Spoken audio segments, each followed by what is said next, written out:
Hello, hello. Hope everyone's having a lovely evening. It's a bit on the late side, but I mean, technically, I'm just a tad bit early. Question mark? Ooh. Anyway, how's everyone doing? Hope everyone's having a fine evening. I'm tired of all. Anyway, we were finishing Big Ascension. I should again make notes of like what was happening the last chapter, and I don't, and I never do. So I'm just as lost as you. But there are VODs up if you ever want to go ahead and view them. With the VOD shake, the transport plane lands next to the support for supply vehicles. Fortunately, they didn't crash into the ruins. Struggling to adapt to the harsh sunlight of the outside world, you open your eyes to the laughter of the chief support officer. However, the virtual space still appears before you. Oh wait, I think we were locked in like a No, I actually have no clue. I know we was locked in somewhere, something like that. And then we were trying to get out, and then we couldn't. For some reason. Isn't this? Never mind that, come with me. We have important matters to discuss. Led by Bridget, you four enter the supply vehicle. Yeah, definitely not concerned. The punishing virus concentration has nearly turned this place into a dead zone. You'll need to strengthen your info device. Good thing I upgraded everything. I'll take your team there. Just wait here for a minute. What about me? Before leaving, she rummages through the mountains of supplies for a few seconds and pulls out a protective suit. Here is your protective suit. We just finished improving it a few days ago. Thanks. After changing into the improved protective suit and waiting in the car for a moment, you see Bridget approaching with 3 other people. My squad. Alright, ready to go? The suits really feel more protective against the virus, Commandant. Okay. I'm sorry, she's just like, you know, everything is all great and dandy. I can feel it already. We just got here. Your info devices have been enhanced, but there is still a limit. If you see something too dangerous, don't let curiosity get the best of you. So be careful. By the way, we'll have more serums ready for use before you go. Very thoughtful. We just got more in stock is all. Another thing, Asimov told me about the trouble with your vision. You had trouble with our vision? Just wait here for him to contact you. Oh my gosh, you're gonna get new glasses. We're no longer going to be blind. Shortly after, Asimov contacts you on the comms as anticipated. Do you copy? I'm assuming you've disembarked by now. Just in time. There should still be a visual interference from the visual space, right? Don't worry about it for now.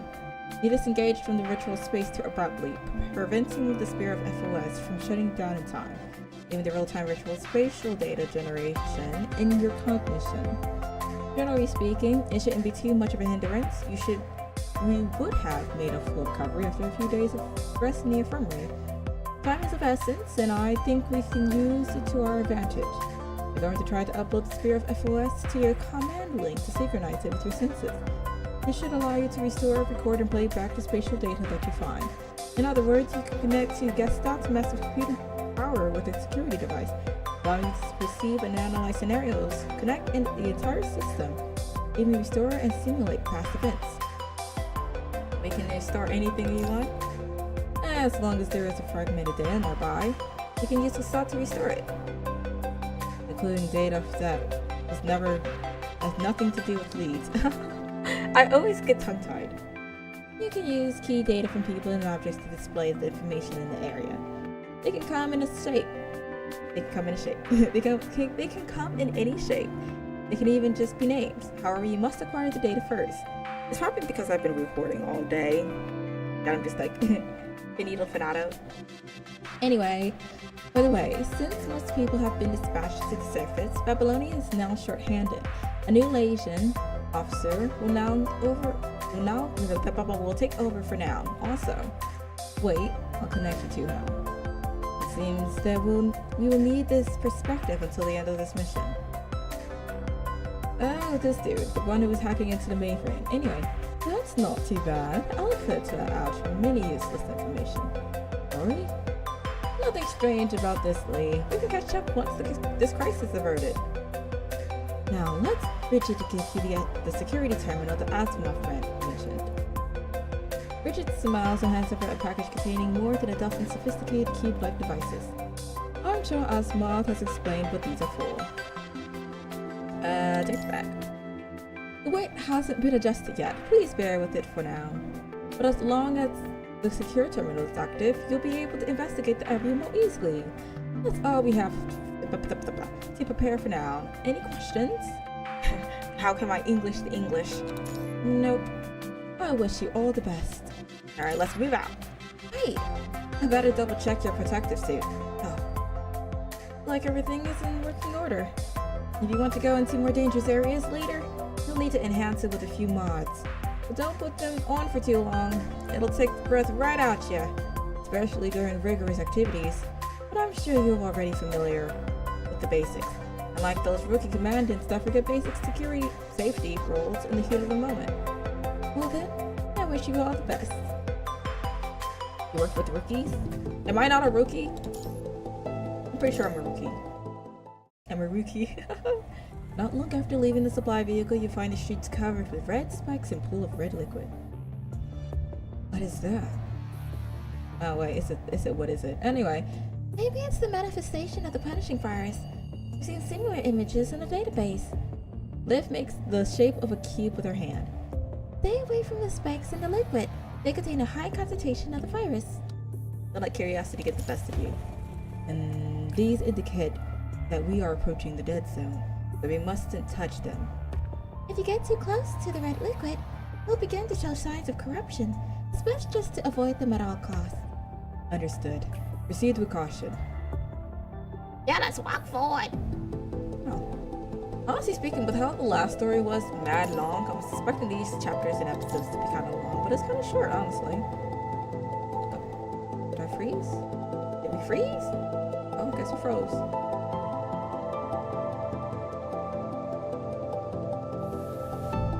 I was about to say, let me in! Let me in! A horde of corrupted has gathered in this area, but there aren't that many ritual projections appearing. Do we not have enough data? It's time consuming to extract data from active corrupted, not to mention the sheer number of them. Then we'll just have to clear out a portion of them. Lucia points to a group of rampant corrupted in front of her. These corrupted are blocking the street. Looks like we have no choice but to fight if we want to keep going. Everyone prepare for combat. Lucia grabs her weapon, takes a step forward, but Liv looks nervously towards the northeastern side of Old Street. Liv? After we pass through Old Street, we go into the business district? That's right. I just detected a high concentration of punishing virus there. Now it's gone. Is it moving, or is something concealing their secret? While everyone deliberates over the issue, you receive a message from Bridget. Hey, we just got attacked by corrupted. They destroyed the security terminal here. Are you alright? Oh, we're fine. Oh, until we're not. Suddenly, the virtual spatial data in your line of sight begins to fluctuate violently before disappearing. Looks like our nearest security terminal was also attacked. Set one up here. You take the cube out of your backpack and hand it to Lee, who begins setting it up hastily. We've been spotted by the patrolling corrupted. Commandant. Ready your weapons. Roger. I have to remember it's Commandant, not Commandant. Commander just feels so right. I don't know.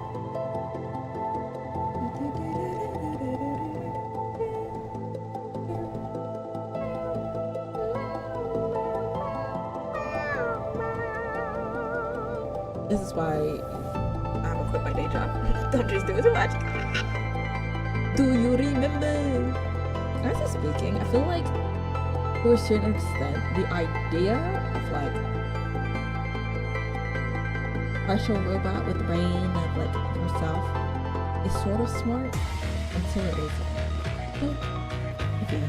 Oh, they changed the music. Too many corrupted here. We can't avoid a fight if we want to set up a security terminal.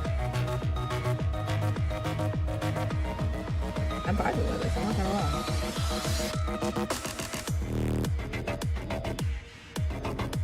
Yeah.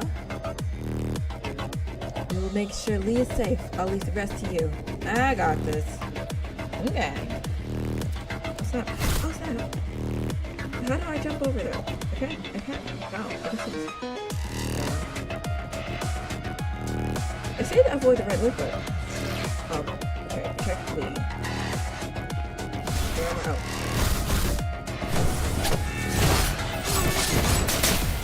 I say to protect Lee, but I just leave them like all over the ground. I no longer fear death. Never give up! How's Lee going? This is never. I'm more than ready.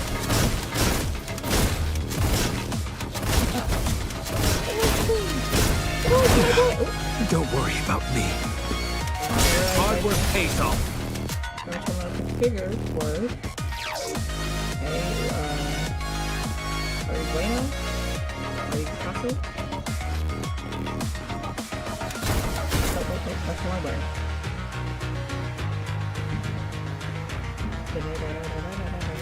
I'll put this music. I should just install like a backup security terminal. Better safe than sorry. Gotta get my arms so like actually be on the thingy. More strength of an unwavering will. Pave the way forward. My favorite. Oh. More strength. I no longer fear death. Give him a chance. Give him a chance. Never. Okay. How we doing? Okay, lovely.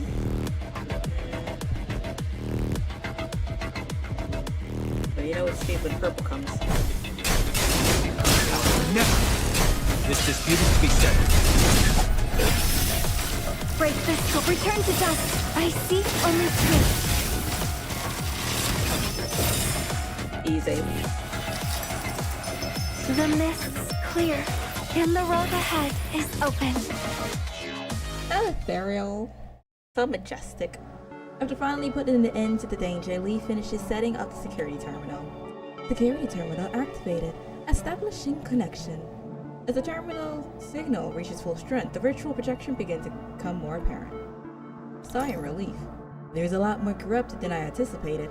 Why are so many of them gathering here? Let's continue to investigate the ruins here. There may be some clues. Come on, gang. There's a mystery upon our hands. Before Liv can finish, the expression on her face drops. I've detected a large concentration of the punishing virus 10 kilometers away, and it's approaching quickly. With a size that big, we're going to be devoured. Is it coming from the high viral intensity region you detected earlier? Based on a path, it appears so. As Liv speaks, she quickly assembles the parts of the reinforcement mod. Hurry and reinforce your protective gear. Commandant, our enhanced inward devices can still hold out a little longer. Okay. Liv helps you reinforce your protective suit quickly, and a sense of suffocation weighs on your chest. How long can we survive in this level of concentration with our current protective equipment? Probability of a successful retreat is 41 per 32%, but a high concentration of living punishing virus is sure to be accompanied by something more dangerous. Liv opens the small compressed air cylinder and connects it to the protective equipment. The small cylinder only contains 20 minutes worth of air. We need to hurry up and think of something. Breathe slowly. That extend the usage time. Can you chart the quickest escape route? It's moving way too fast. We won't outrun it if we walk now. I'm just saying. If we go now, just maybe. What can we do? We at least need to get Commandant to safety. We aren't fast enough. There's no way a human can get away. Maybe. With the power of friendship. According to the patterns observed, it doesn't appear to be following an individual, nor is it expanding outward. It's like a tide heading straight for us. Think it might be that red liquid we saw on the street? The liquid can't flow upward. It must be something we don't know. No, it can if you squint hard enough. How high off the ground is the tide? Currently 4 meters, give or take. Do we evacuate the higher ground? Standing for buildings over 4 meters.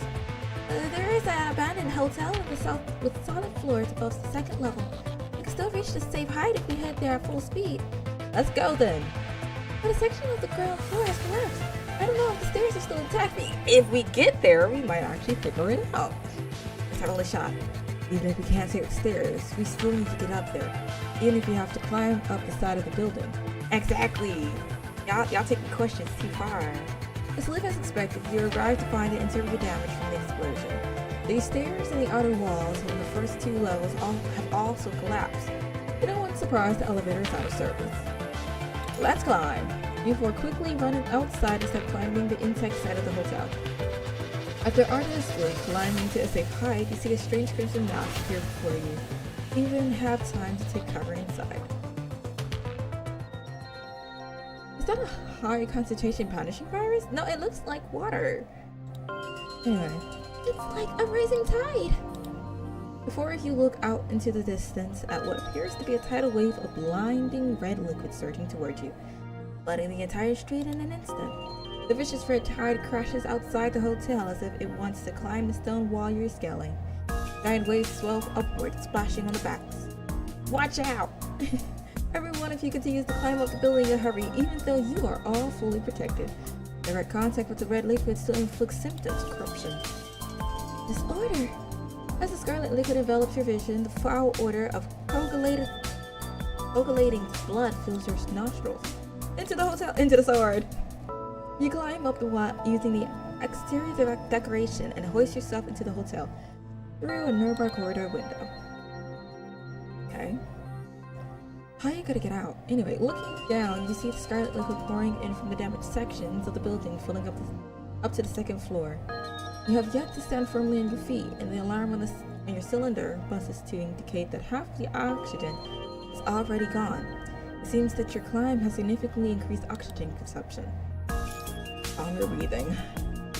Fire concentration here has returned to a level suitable for our regular equipment. Seems like the liquid concentration I detected originates from the red liquid. We're fine as long as we don't fall into it. Leave them on for now. We still aren't sure if the concentration will increase again. Let's deal with the signs of corruption first, then head to higher ground as soon as possible. Then you can remove your mods. Okay. Lee and I will inspect our invert devices. Liv, check on the commandant. I can do it myself. Protective suit is too heavy with the mods equipped. Also, the access port is on your left side. Just let me do it. I can do it with one hand. Liv ignores you and takes out a vial of serum. She pinches the access point to prevent the virus from entering the protective suit. Then inserts the vial through the port and injects the serum. What? Huh? Okay. Honestly speaking, why are we so prideful right now? I'm like, please. I could do it with my eyes closed.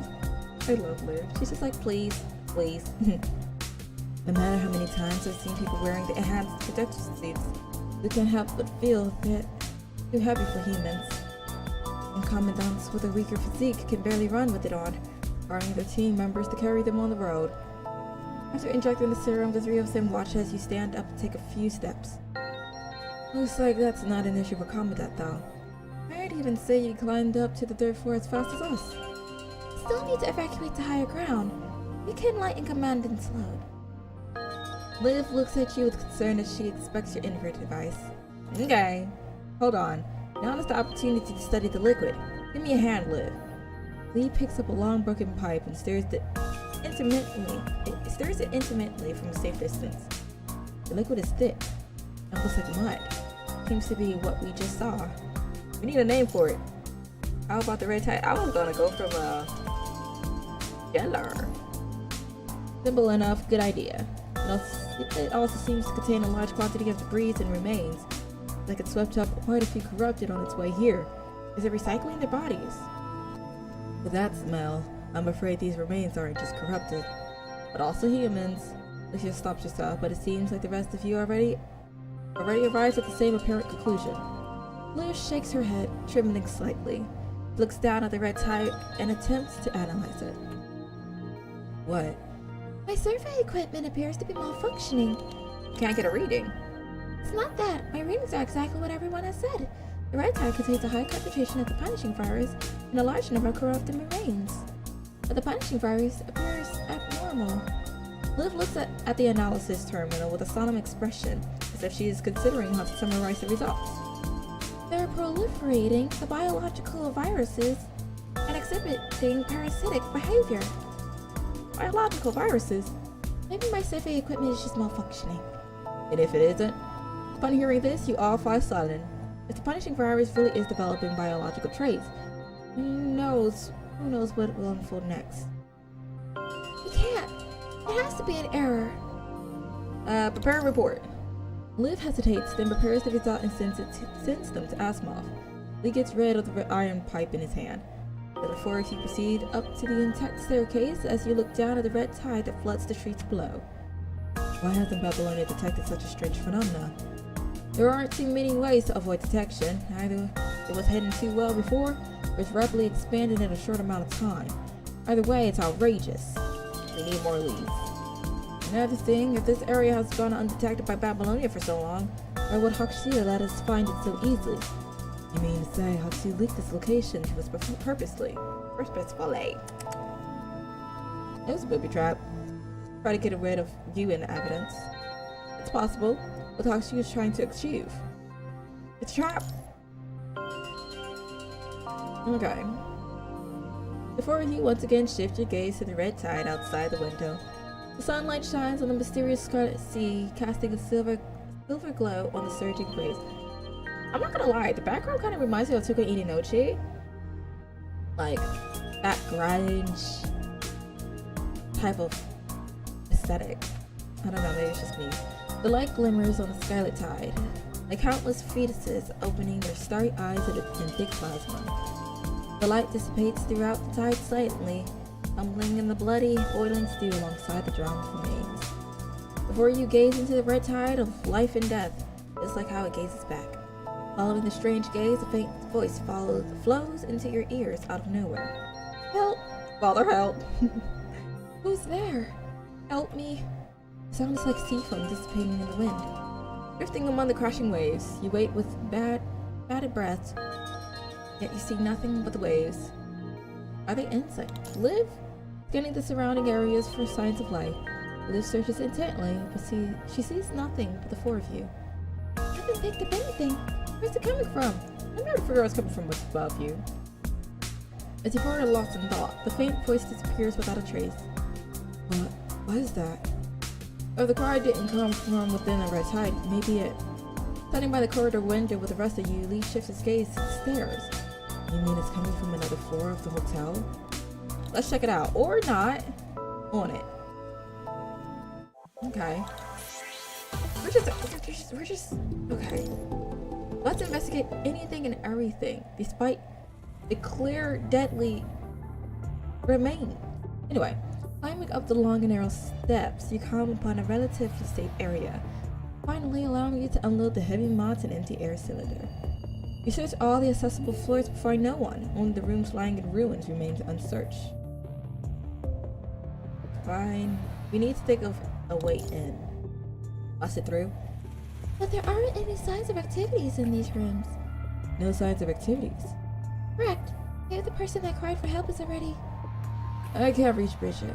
We can't get away from the red tide. Well, let's still check them out then. The wreckage in front of you looks like they were once a pile of furniture intentionally placed there to block the entrance, or being blown to pieces. Let's clean up the debris first.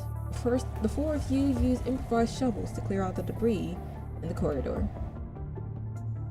We're just doing side quests at this point. Opening the doors, you find what appears to be similar storage rooms one after another. In the last room, old daily necessities are littered throughout, accompanied by stacks of storage boxes.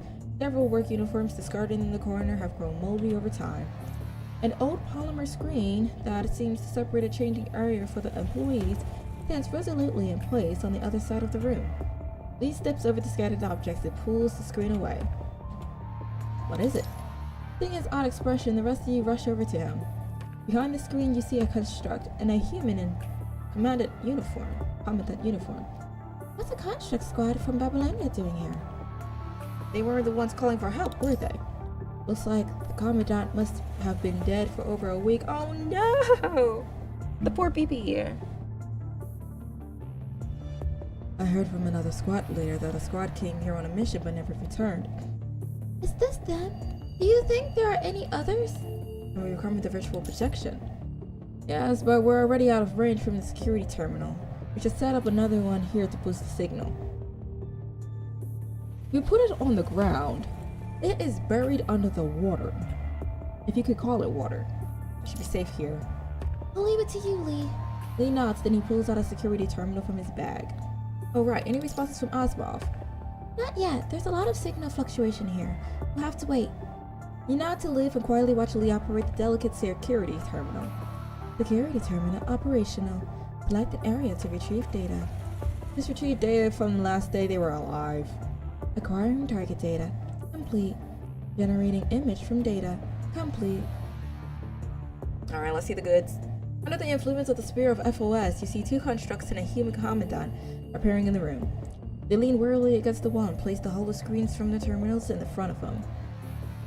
There were 3 of them? Looks like the other one wasn't here by the end. Relay our coordinates to Coco. Have her meet us here. I'm sorry, I'm just seeing this is the dead commandant. Animal construct. She'll be able to find us anyway. Why don't we just let her figure it out? That's not how that works. Quit being stupid. His voice sounds familiar. Where have I heard it before? The commandant ignores their bickering and continues organizing the data, seemingly long familiar with their squabble. Let's organize the data we've collected. We'll prepare to head out once Coco returns.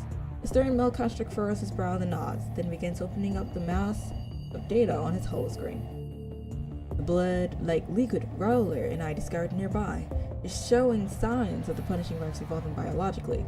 The last recon team investigated is still missing. Maybe they've been absorbed into it. Punishing virus. Evolving. And another squad is missing. Absorbed into it? The information from this one sentence is enough to fill the 4 of you with the same dismay as the 3 people in the projection. We're all done for. We're cooked. Finitoed. We sampled that liquid just a few days ago, but it's now 3 times the size. It can cover an entire block now when it gushes out of the ground. Gushes? Does it still recede like the tide? I think calling it a fountain is a bit more accurate. That may have been true a few days ago. Now it's turning into a tide. It takes longer and causes larger cracks to the surface. But it still recedes into the ground. We must inform Babylonia of this news. The evolving punishing virus is a bad omen, not to mention that it keeps expanding. So, the red tide was originally hiding underground. No wonder it's gone undetected by Babylonia. Oh, that means that, like, all the water down here is just literally corrupted. Like, nobody has water. He had already uncovered so much. If only he had to return safely. Not too late, we found it too. I think we've boarded it. I thought my survey equipment was malfunctioning. We've always been able to count on you, Liv. Should have more faith in yourself.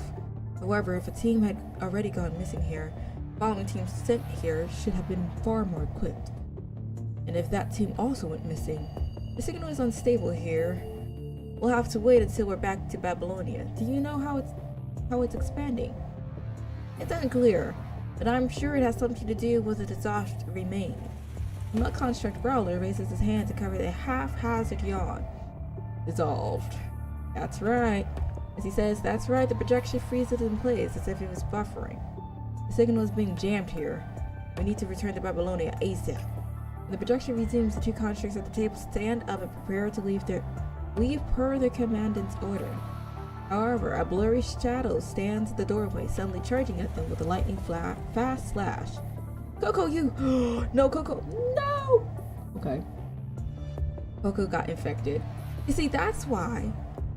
Oh, wait, now I'm like, if they gave him the directions, right? Then they would have found him. But if they didn't, they would be leaving. But they would have found him anyway. They're a construct. Oh, he opens his eyes wide in horror as he looks at the dark figure before him, then falls on the ground. Question mark. After losing the commandant, the other 2 constructs attempt to fight the dark figure, but their efforts are in vain. Did that construct Coco betray them? Looks like the squad didn't exactly work well together. No, I think something's wrong with the recording. You mean when it was buffering for a moment? Yeah, but we can't prove anything without looking for more clues. Want to keep searching, Commandant? just in case. Alright, let's keep looking. I'm telling you, it was infected. They split apart and then something went wrong. After removing the mini storage terminal from the square auxiliary device, the security terminal connected to the Spear of FOS gently vibrates. New recording found. Update the currently generated projection. Update. Receiving the order, the Spear of FOS begins regenerating the projection. Broadcast the updated segment. Updated data is available nearby. Please proceed to the location to view the updated segment. The indicator flashes, projecting the virtual path leading to the employee lounge. Looks like Liv was right. That's right where the error was. I need like some chapstick or something. My lips are so dry. That's right. Oh my gosh, look at this cutie patootie. Okay, after finishing his line this time, the door swings open and a small girl runs in from outside. A mechanical block floats around her, resembling an auxiliary device unique to her. Code goes back. Let's get ready to go. Listen, I made a big discovery. What is it? I've discovered that the red tide retains the consciousness of the dead and can speak. What? I found the missing commandant in the red flood. The four of you, as well as the three projections, all look surprised. Kept calling my name and asking if I'd seen her sister. It doesn't make any sense. What do you think it is? The river Styx of Hades? Ah, I didn't think you were gone all this time because you were out daydreaming. Okay. Let's not do that. Their tease has caused Coco to tremble slightly with anger. She stops smiling and bites her lip. The commandant realizes the rude behavior inside is motioning Coco to continue. Not only did I find out about the missing commandant, I uncovered two other commonalities after I went asking around the other scavengers. Coco maintains her polite smile, but her voice has a solemn undertone. First off, the voices they've heard also comes from those who died in the red tide, which is different from the River Styx. It's not like you can hear everyone who has ever died. The commandant nods. He relaxes a bit, then swipes the screen with her fingertips to show a video of the other three. I'm not sure if the red liquid has to do with the direct cause of death, or if it applies to all those who get swallowed up after death. I didn't see how the commandant died. I just found some of the things she left behind near the tide. Even though I could hear her, I could only distinguish a few vague sentences. It's impossible to judge whether the red liquid retains her consciousness or is just imitating her. The second thing is the scavengers that they could hear her voice too. In other words, this is a phenomenon that anyone can observe. It's not like other paranormal folklore. But her voice only appeared when I got close to the tide. Kind of like how no one would greet a stranger in a distant crowd. What do you mean? I would if they're good looking. No. No. You would not be, like, in an entire mall. Cross. Better yet, not even across. Up on the second floor. It's busy. And you just start yelling from the rooftops. You horny dude. Well then, let it kill you so we can see it for ourselves. Hearing this, Rowler drops his smile and looks at the ground. Without, the room falls quiet. Alright, let's prepare to leave. I would have... The four of them at the table begin to pack their bags and prepare to go. Rowler's voice does sound familiar. You're right. Before you try to recall the source of familiarity. Oh, I remember. In the hall back there. In what hall? Back where? Help. Who's there? Help me. Oh no, he got consumed. Oh, you're right. That's definitely his voice. What can this be?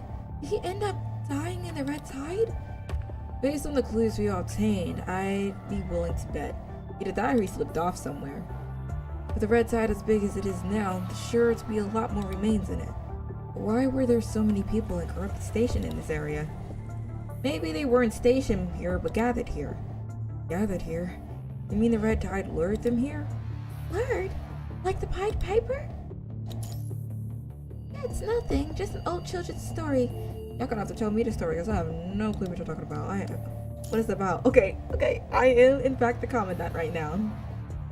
Just as Liv is about to explain, the four of you hear the sound of a door collapsing. Oh, a new projection emerges from the darkness. Somehow her figure is blurry, but you can still clearly see her mermaid tail. Lamia? corrupted! Killer! However, the constructs stand little chance against an ascendant. The construct in front is thrown across the room and he stops moving after barely any struggle. Coco, run! Our mission is to report back. Just as the Commandant gives the order, the ascendant throws the human against the ceiling. The Commandant's neck snaps from the impact, quietly falling to the other side of the room. Stop! Stop, my poor Coco! The remaining two constructs cry out. Without hesitation, they follow the Commandant's last order and charge out of the room in opposite directions. Oh. What do you have to run away in different directions? Can't you make my pursuit easier? It looks at each of them, then turns to pursue Rowler. The projection follows as Coco runs downstairs with her floating auxiliary device. They were hearing Rowler screaming nearby. Damn it, we don't stand a chance against this enemy. I must. Coco grabs her auxiliary device and stuffs it into a secret compartment in the corridor. Removes the key card, then destroys the furniture on the corridor with her weapon and attempts to delay the ascendant. That said it's gonna blast through it like a Kool-Aid commercial, but okay. But as she stuffs the auxiliary device into the secret compartment, the projection disappears.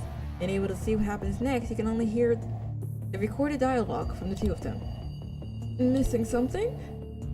How did you come out of... Hey, how can I corrupt it like you talk? Do I really have to explain everything? Who the hell are you? It doesn't concern you. Since you are investigating under the Ascendant's watchful eye, you can't walk out of here alive. What's an Ascendant? What do you mean by their watchful eye? Did you create the tide? Quit asking so many questions. Can't answer them all at once. But one thing is certain. This is Providence, though the world cannot find out yet. Oh, okay. Hello? Throat. Don't leave me. Don't fail me now. Not me choking on air. Typical me. Anyway, with that, you hear the sound of an explosion. Coco screams as the stairs collapse. I accidentally said too much, but that doesn't matter. She's already dead. Lemmy sighs and jumps down from the second floor, her scowling fading into the distance. Oh, that's what happened with the explosion. How troublesome. Now I have to chase the other guy who ran away. And I'm sure he hasn't gotten far with that injury. She say under their watchful eyes. If Hawkshoe is here, I wouldn't be surprised if the Ascendant's base is nearby. And that may have been why Hawkshoe was brought here in the first place. Do you really think they're working together? What are you saying, Commandant? You may Hawkshoe intentionally leak the Ascendant's location? It's possible. At that moment, your comms indicator flashes. Hey, looks like we finally reached you. Something wrong. We lost contact for so long, I was starting to get worried. Not to mention we detected a large red mass heading straight for you. We thought we were going to lose you too. And worried sick. Lose us too? Yeah, we've already lost contact with a lot of teams due to the poor signal. Or because of that red liquid. Can you tell me what's going on? That way I could tell the other teams to stay clear. Yeah, we're locked in a hotel. The red tide, eh? And it's just like I said, Hawkshoe most likely like us out discover their coordinates. The descendants want to use the red tide, their base must be nearby. We need to give this target higher priority. Are we not going to talk about the fact of the matter that we have the perpetrator in our group, or no? What's wrong? Worried that changing your objective will cause issues? No, I also think tracking them should be a priority. Agreed. I'll report the new target to the higher-ups. Hopefully those dispatch more people. But as you know, with the signal as bad as it is here, it's probably going to be sunset when we head back. Continue with your mission. Based on what the others have said, Hawkshoe is most likely at the Ascendant's base. Indeed. Do you need help leaving where you are before you continue your investigation? That would be great. Alright, I'll dispatch a ship to get you. Wait, by the hotel window. Like Cinderella's carriage waiting for her at midnight. What's the situation with Babylonia? We haven't received any good news, but at least we haven't heard anything worse. Seems like it's still roughly at the same altitude as when you first left. It's rising slowly, but it can't accelerate for a while, which means that it's still in danger of being targeted from the surface. How about the others? As you know, most of the crew has descended along with you. Those that remain on board are scrambling to clean up. Regardless, this has been a slap in the face for some people. Some people? Those who got a little too complacent hiding in Babylonia? As long as matters on Earth aren't resolved, I won't be surprised if this happens again. No one can guarantee that we will be so successful next time. Well, we'll leave what's up there to the higher-ups. Got more pressing matters here. If we don't solve that problem here, Babaluni will still be in danger. On it, Rita smiles brightly, waves, and terminates the call. Guess we need to get to work. Yeah, and in fact, it looks like it's finally time for a battle. Yeah. About time, about time. I love the story endearly, but like, just understand. Like, I need a little bit of comment, a little something to do, you know? Let my fingers do the fingering. This is the last area to investigate. How about to find a clue? I love that they changed the music. It's giving. Okay, my guy is laid out. I'm assuming. Yes. Oh, I guess they can get data from him. Analyzing. Oh. I'm just trying to disconnect it. Let's knock it out first. No response generator first. What's that mean? Am I supposed to attack him? Well, I can attack him. Listen.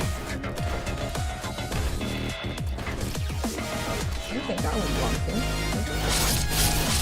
My responsibility is to what that means. Tear them apart! Was I not supposed Break to the storm, crush the thunder. I stand unafraid. Return to dust. I speak only truth.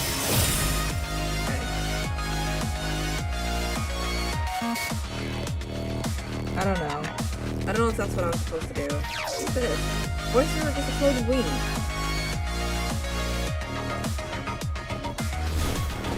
Okay. I guess if it's red, you don't belong. I speak only truth.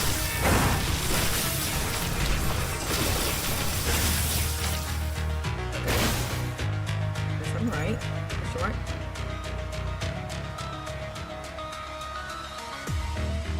Okay.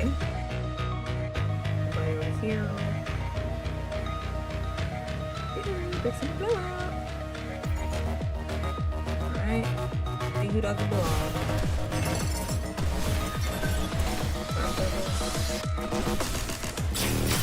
Through hardship, my heart is made clear. Oh, they're gone. Oh.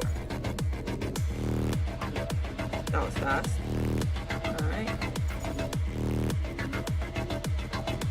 This is what happens when you max upgrade. Let's start.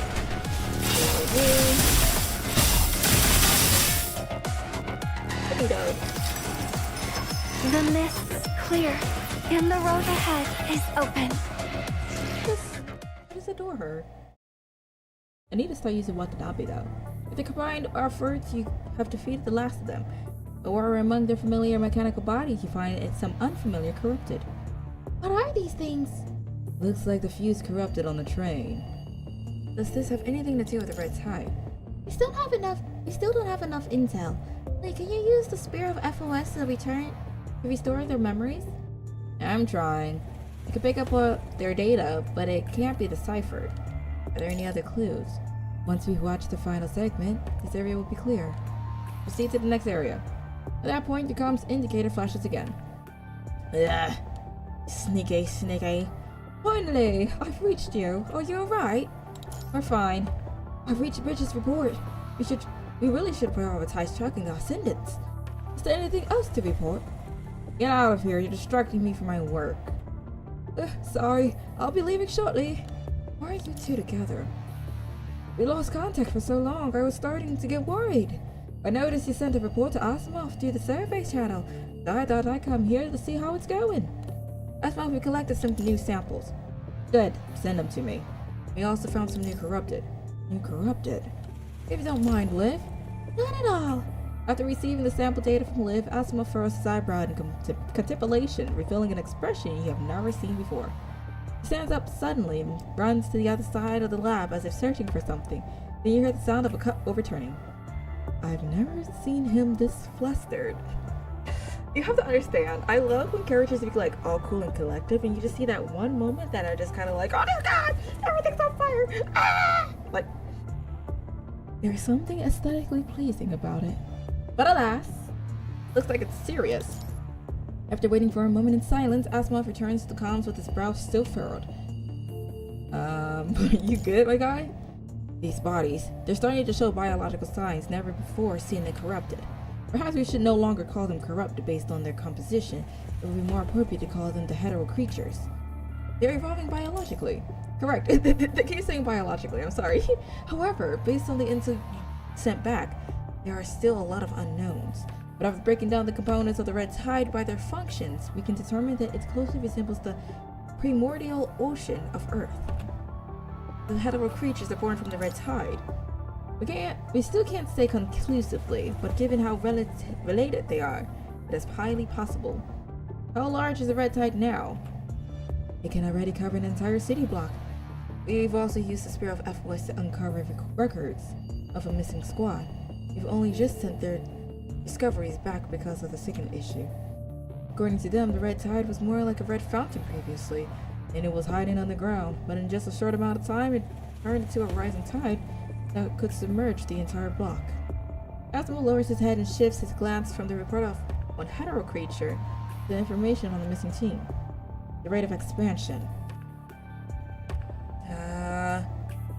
Cover the entire planet.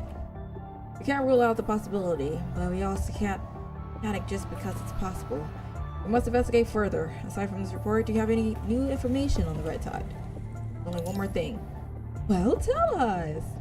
While investigating the missing team, we also found out that the red tide can retain the consciousness of the dead. Yes, I saw this information in the report. Whether the red tide is imitating the dead or it really does retain their consciousness, the situation looks bleak. It means that it can lure unwitting people into the red tide. Lure people into it. Also, it may be able to use the data it collects from their consciousness to evolve its own consciousness and become a real living organism.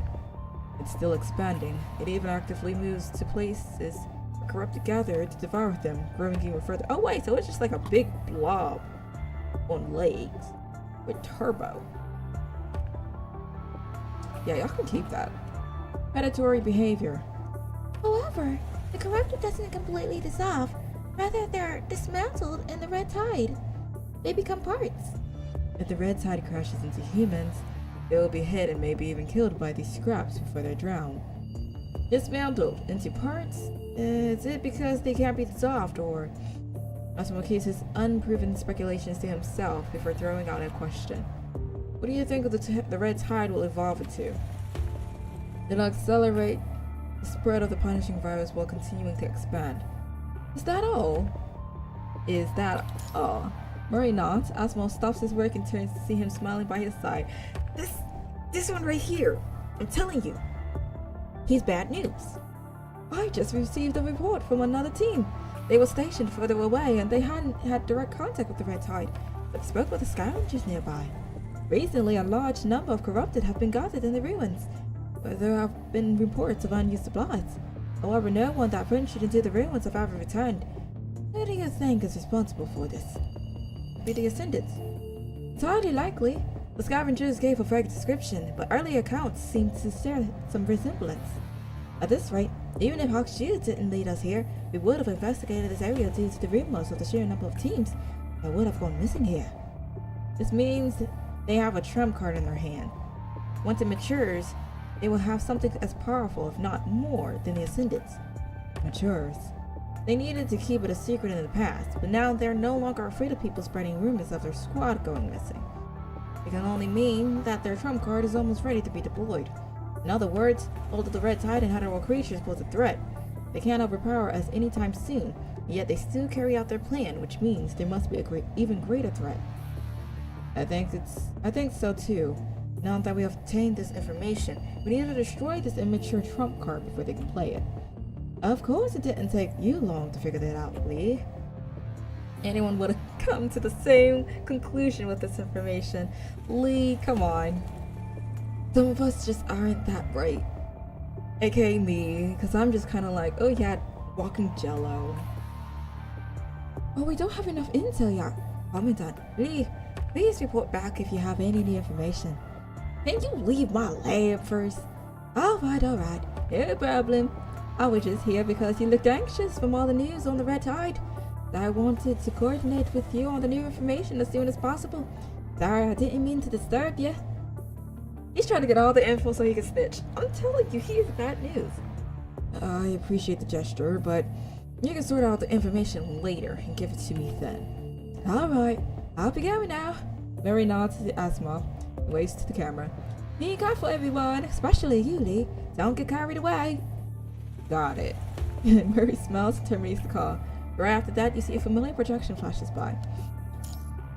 What is it, Commandant? I think I just saw Roland. We're chasing a boy.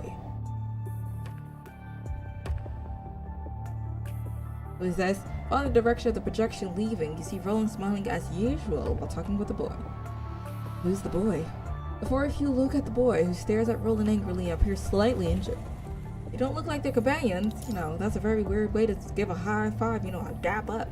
Perhaps because they have distanced themselves from the corrupted at the scene, you only see them gesturing in conversation without hearing what they are saying. Suddenly, the boy angrily smashes his fist against the wall, forming a crack in the projected wall. Clearly, he ain't human. The strength. Oh my gosh, my mistress. Looks like the boy is getting struck too. The conversation does not appear to be a pleasant one. Despite Roland's dissuasion, the boy runs to the end of the street out of sight, with the onlooking corrupted. At this point, the projections disappear. Let's go, Commandant. Commandant! That was close. Under and sacrifice. Let me have to figure out that's Coco. But the Coco has cut her hair. After defeating the corrupted along the way, the four of you finally reach the end of the street. Gather data, then pinpoint Roland and the boy. Acquiring target data. Complete. Generating image from data. Complete. Using the Spirit of FOS to display the projection, you see Roland smiling as usual while grabbing the young construct's neck. Well, that's friendly. Oh, can't run anymore. There's nowhere else to run. The corrupted are swarming from behind. You can't take them out alone. Grabs the boy's neck to force him to look back. Even though the corrupted projections have been destroyed, the young construct still continues to look toward the other end of the street in anguish and rage. It appears that while standing there, he must have seen a dire situation with many corrupted blocking their way out. I'm like trying to get a guess here. Let me go! You're too weak now. It wouldn't be wise to resist. I don't know what you're talking about. The pressure from his neck suddenly increases, his consciousness and voice slowly fade. I'm sorry, it was supposed to be deep, but I cannot do like the little moans and groans. I cannot do it. Hurts, doesn't it? Whether it be human to construct, life without ascension is so fragile. Let me go. Oh, why do you still insist on resisting? Let me see the answer in your MIND. No! A red current flows through Roland's arm, and the hand that is grabbing the boy's neck surges into his entire body in an instant. I can't English to English. Golly! As the corruption continues to rise, Roland is able to easily uncover the data within the boy's MIND. You! Relax. If you're not careful, I'll tear your MIND to pieces. Imagine you're awake and the doctor is just like, okay, let me go ahead and reconfigure your kidney really quickly. You're just like, dude, give me some anesthesia. Relax. If you keep squirming, I might just absolutely throw your kidney across the room. Yeah, maybe no. Don't. I see you were sold by your mother and yet another orphan. What? I've seen many others like you. All abandoned, they will be ascended and saved from their sea of suffering. I don't need saving. It seems that you've been misguided by what you believe is correct.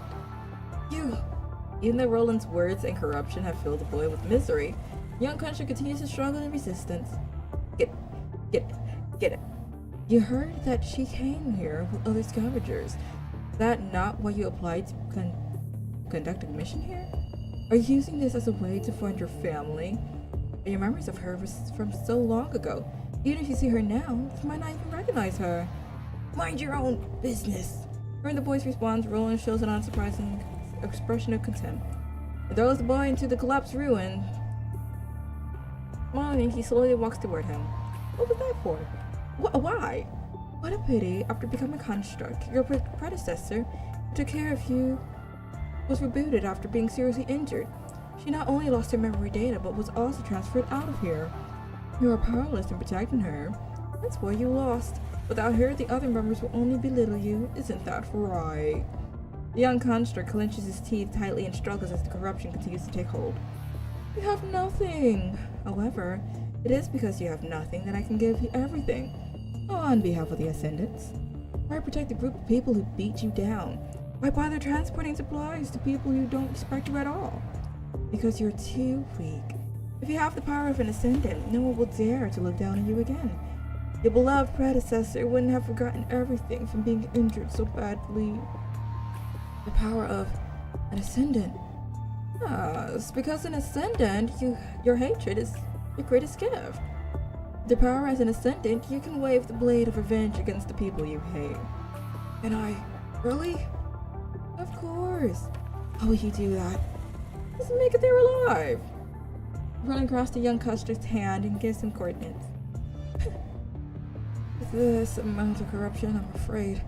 Roland leans down, whispers something into the boy's ear and pats him on the shoulder. I was about to say pat him on the head. Suddenly, the deadly red current subsides significantly. Do as I say. The young construct stands there, looking at the hollow map. Hesitation. Roland leisurely walks away from the boy, as if appreciating the surrounding destruction. Suddenly, a notification sounds on his comms. Yes? No problem, I just secured one. Where are you? Looks like I have to help you fill more vacancies. Don't matter. Those are the capable... Oh, I got read. Those that are capable should be left to bear the burden. That's why the Ascendants around Miss Luna come and go, yet I remain. After terminating the call, Roland's projection smiles, then walks away. Okay. Next! I guess I should continue looking for seeds instead of letting those unreliable Ascendants recruit do it. Did he say Ascendant recruits? Well, it was recorded a long time ago, and I doubt that he was talking to the ones who were familiar with that tone. But what did he mean by come and go? Thinking about what Roland said, you shift your gaze back to the boy standing still. I can see the general direction of this whole screen. But it only shows this area. If only he had switched the navigation overview. But the boy does not switch to the navigation overview. Instead, he just lowers his hand and walks in the direction indicated on the map. At least we have a general direction. Let's go that way first. I don't know what happened to the boy. Only we can see it's recorded again. Yeah, I'll be looking out too. Are you worried about him? I can't help but pity him. But I also understand there are countless teams like his. Liv puts her hand on her chest and clutches her fist. Yumi Komori style! In this world, life and death are a common sight. But I thought I was used to it. It's good that you're not used to it. Life is precious. That's why people choose to hurt and kill one another just to stay alive. But this only makes matters worse. As Liv said, everyone has witnessed many similar tragedies along the way. In order to live a better life, protect those important to them, or complete them for military accolades.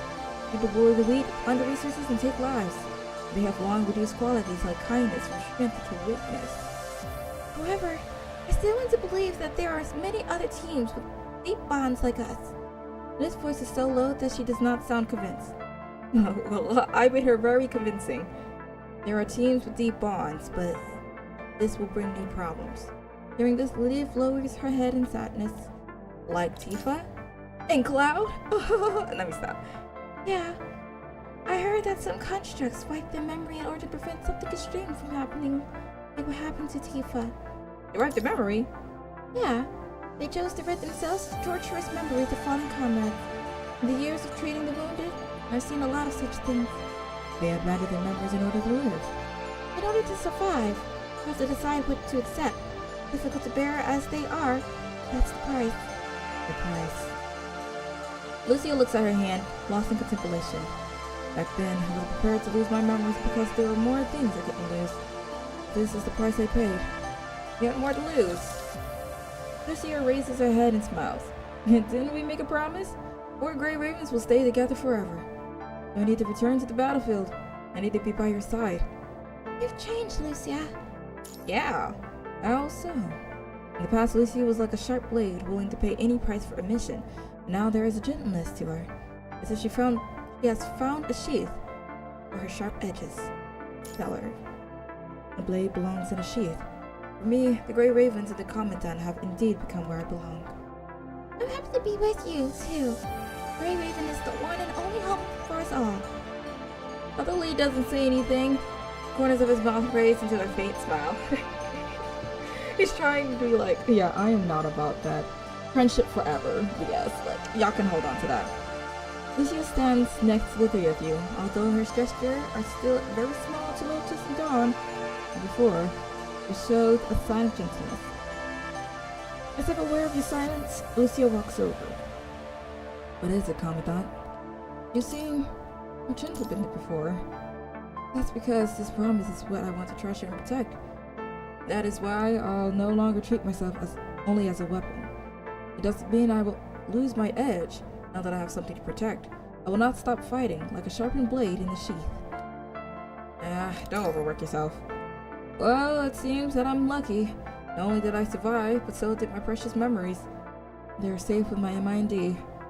Even though I need to refamiliarize myself with my memories, is a very insignificant price compared to leaving you and everyone else, Commandant. Yeah. I will change it for the better. Yes, I believe you. She smiles bitterly, but her eyes shine with hope and conviction. Standing at the base of what appears to be a mountainous peak, she is like a mountaineer, determined to climb the right path and reach the distant peak. Commander, I believe that this fight will come to an end too. Even when the day comes, the 4 Grey Ravens will always be together. Indeed, I don't ever want to go through the troubles of changing teams.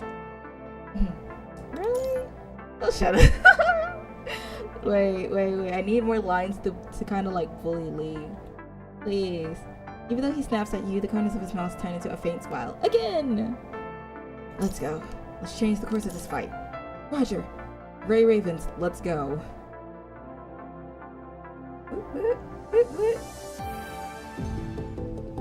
Adorable. Past and future. Past and future. Not long after pressing one word, a familiar figure appears among the projections in the ruins. Is that the boy we just saw? The boy stands on the lofty ruins, looking out at the destroyed block. He resembles a corrupted with the amount of broken parts on its body. Looks like he fell to becoming an ascendant like Roland. The boy stumbles forward in the ruins, his eyes once full of anger, and now devoid of any semblance of emotion. Even though it's just a projection, he is still intertwined with red current. He's already deteriorated into a corrupted. But didn't Roland give him an invitation? Why would he let him become a corrupted? Just because he was still required to make it there alive. Looks like he failed. The young constructor continues to wander the deserted ruins, occasionally looking at the sky and making some mechanical and meaningless gestures. Finally, a female scavenger stops by the ruins. Yet, whether the young corrupted hears the name or is simply a loud noise, he turns around and staggers towards the female scavenger. How could you turn into a... She begins to weep and take out a smushed piece of bread from her backpack, apparently handing it to the boy. Do you hate mommy? Stop! This is the mother.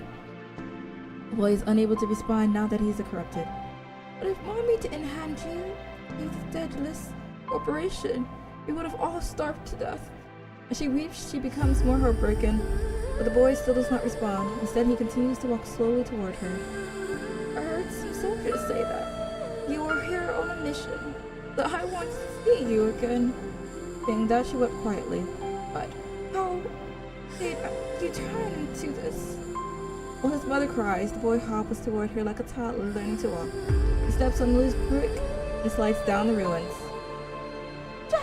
Dad! The female scavenger hurries to help the boy up in his hand and hands him the piece of bread. I'm sorry. It's all I have left. You can have it. Ah. He opens his mouth like a toddler to eat the bread. His mother gives him, but then bites off her hand in the process. The woman unleashes a blood-curdling scream from the pain. Seems that she has not noticed, or rather cannot accept that her child has turned into a corrupted. No, Liv's outstretched hand falls helplessly by her side. Before you know that there is nothing you can do that could change what happened. The female scavenger clutches her severed wrist, then hurriedly gets up to run away. Why do you hate me so much? Mommy just wanted us to survive. I simply chose our best chance of survival. I were never meant to abandon you. The woman falls to the ground from the pain in her severed arm, too weak to stand. She helplessly watches as her son approaches with each step. Mommy, just. He thrusts his hand right through his mother's chest, causing blood to spew out of her mouth. She still fights through the agony to say her last words. Mommy failed you. I wanted to make us a happy family. Amazed by his mother's last words, the corrupted boy drags his mother down the street as she breathes her dying breaths. You see, you gotta understand that, like, there will never be a time that we could just enjoy the story and it not just be depressing. Like, there's never just a time. Liv remains silent for a moment, then raises her head and looks firmly at the three of you. Let's go. The sooner we put an end to the ascendants and the red tide, the sooner we can prevent something like this from ever happening again. You're right, let's go. Alright, let's keep going.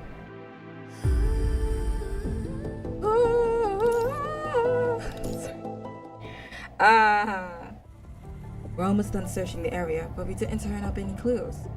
This is all we can see on the map. Where should we go next? Just when everyone is at a loss, a flustered researcher catches everyone's attention. Hey there! Excuse me, have you seen this person? He pulls out a picture and asks around the scavengers. You damn fancy folks with your fancy jobs. If you're looking for someone, why don't you go ask your damn watchdogs? Sorry, this is personal. I can't ask security for help. Please, help me. Hearing this, the scavenger squatting in the corner takes the photo and glances at it. Oh, this gal? I can give you the scoop. Well, what's in it for me? The flustered researcher takes out a bag of compressed biscuits from her pocket and hands it to the scavenger. He quickly rips open the bag and swallows them whole.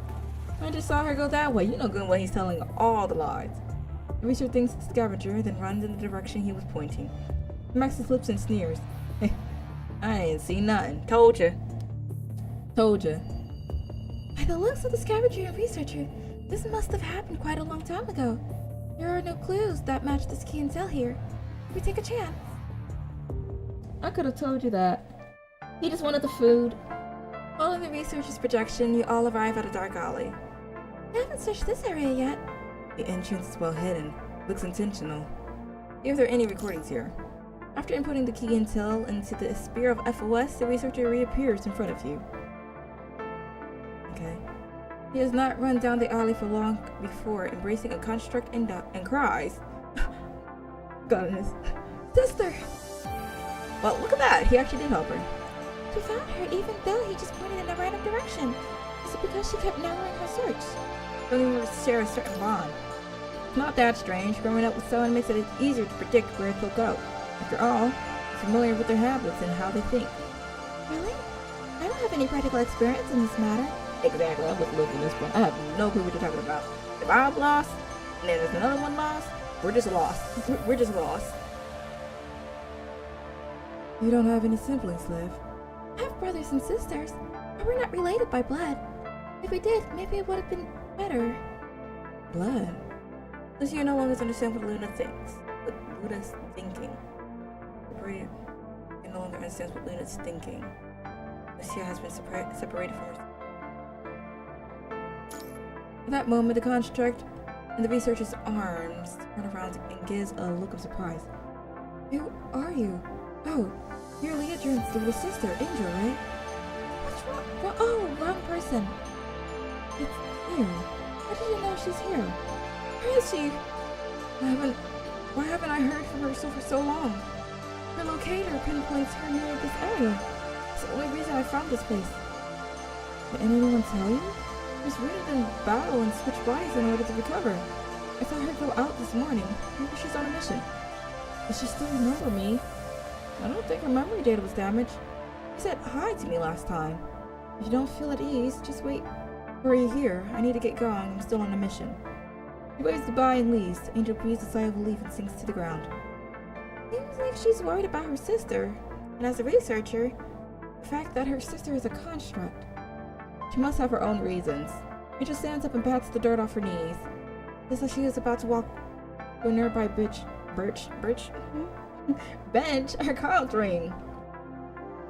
A message, sister? She opens the message in a hurry before a few onlookers step forward and look carefully at the words on the screen. Sorry I haven't been in touch with you for so long, Angel. I was wounded in battle a few days ago. When I was at the rescue camp, I saw a wounded mechanical angel. Told me about a power known as the Ascension Network. You feel the pain in your chest. We're both researchers, but when we ran out of test subject, they used me instead. Since then, I haven't been able to continue with my research. Now I've been presented an opportunity to research the punishing virus, so I've accepted his invitation. Farewell, Angel. I hope we see each other again in this life. After reading the message, Angel staggers backwards a few steps and falls to the ground again. The Ascension Network? Even though she does not know what she is talking about, she can still sense the danger. Sister, I will find you! I will! Angel stands up, ignoring the dust on her body. Turns back and dials a number in her contacts. It's me, Angel. Requested permission to locate Leodrin. Permission denied, Angel. How many times have I told you? Quit getting involved with your sister. You only hinder her in battle. I know it was against your wishes for her to become a construct. But think about your future career. You know what unemployment looks like. Then I won't beat around the bush. He's gone. Oh, whatever that means. You know where she is now. What? Do you have any proof? Try contacting her. Alright, wait a moment. Shortly after her comms rings again. I can't reach her. I don't know what happened, but I'm going to dispatch a team to help you look for her. Oh my god! You're telling me that y'all don't contact your team that you send out? You don't do a little check of like, wakey, eggs and bakey. No, nothing at all? Just gonna be like, yeah, they've been gone for like several months. Absolutely normal. For your sake, I hope she comes back to her senses. After all, your sister is quite an accomplished soldier. You put her talents in high regard. No longer after terminating the call, 3 contracts arrived by car. The car's navigation system cleared the space coordinates of their destination. Angel enters the car and then proceeds en route to the destination, quickly disappearing out of sight. Finally, we have a clue. Looks like they went here. Let's get going, Commandant. On it! Do you think she will be able to find her sister? If this really is the Ascendant's headquarters, I'm afraid this doesn't look good. It clenches her hands and gives a look of sadness. Life is complicated. When you grow up together, it brings you closer to one another. But at times like this, it also pushes you to the abyss. Blood. This is the second time Lucy has said this word. Is she still thinking about what happened to her sister Luna? Heavens. I'm here, Commandant. This topic, let's not do too much.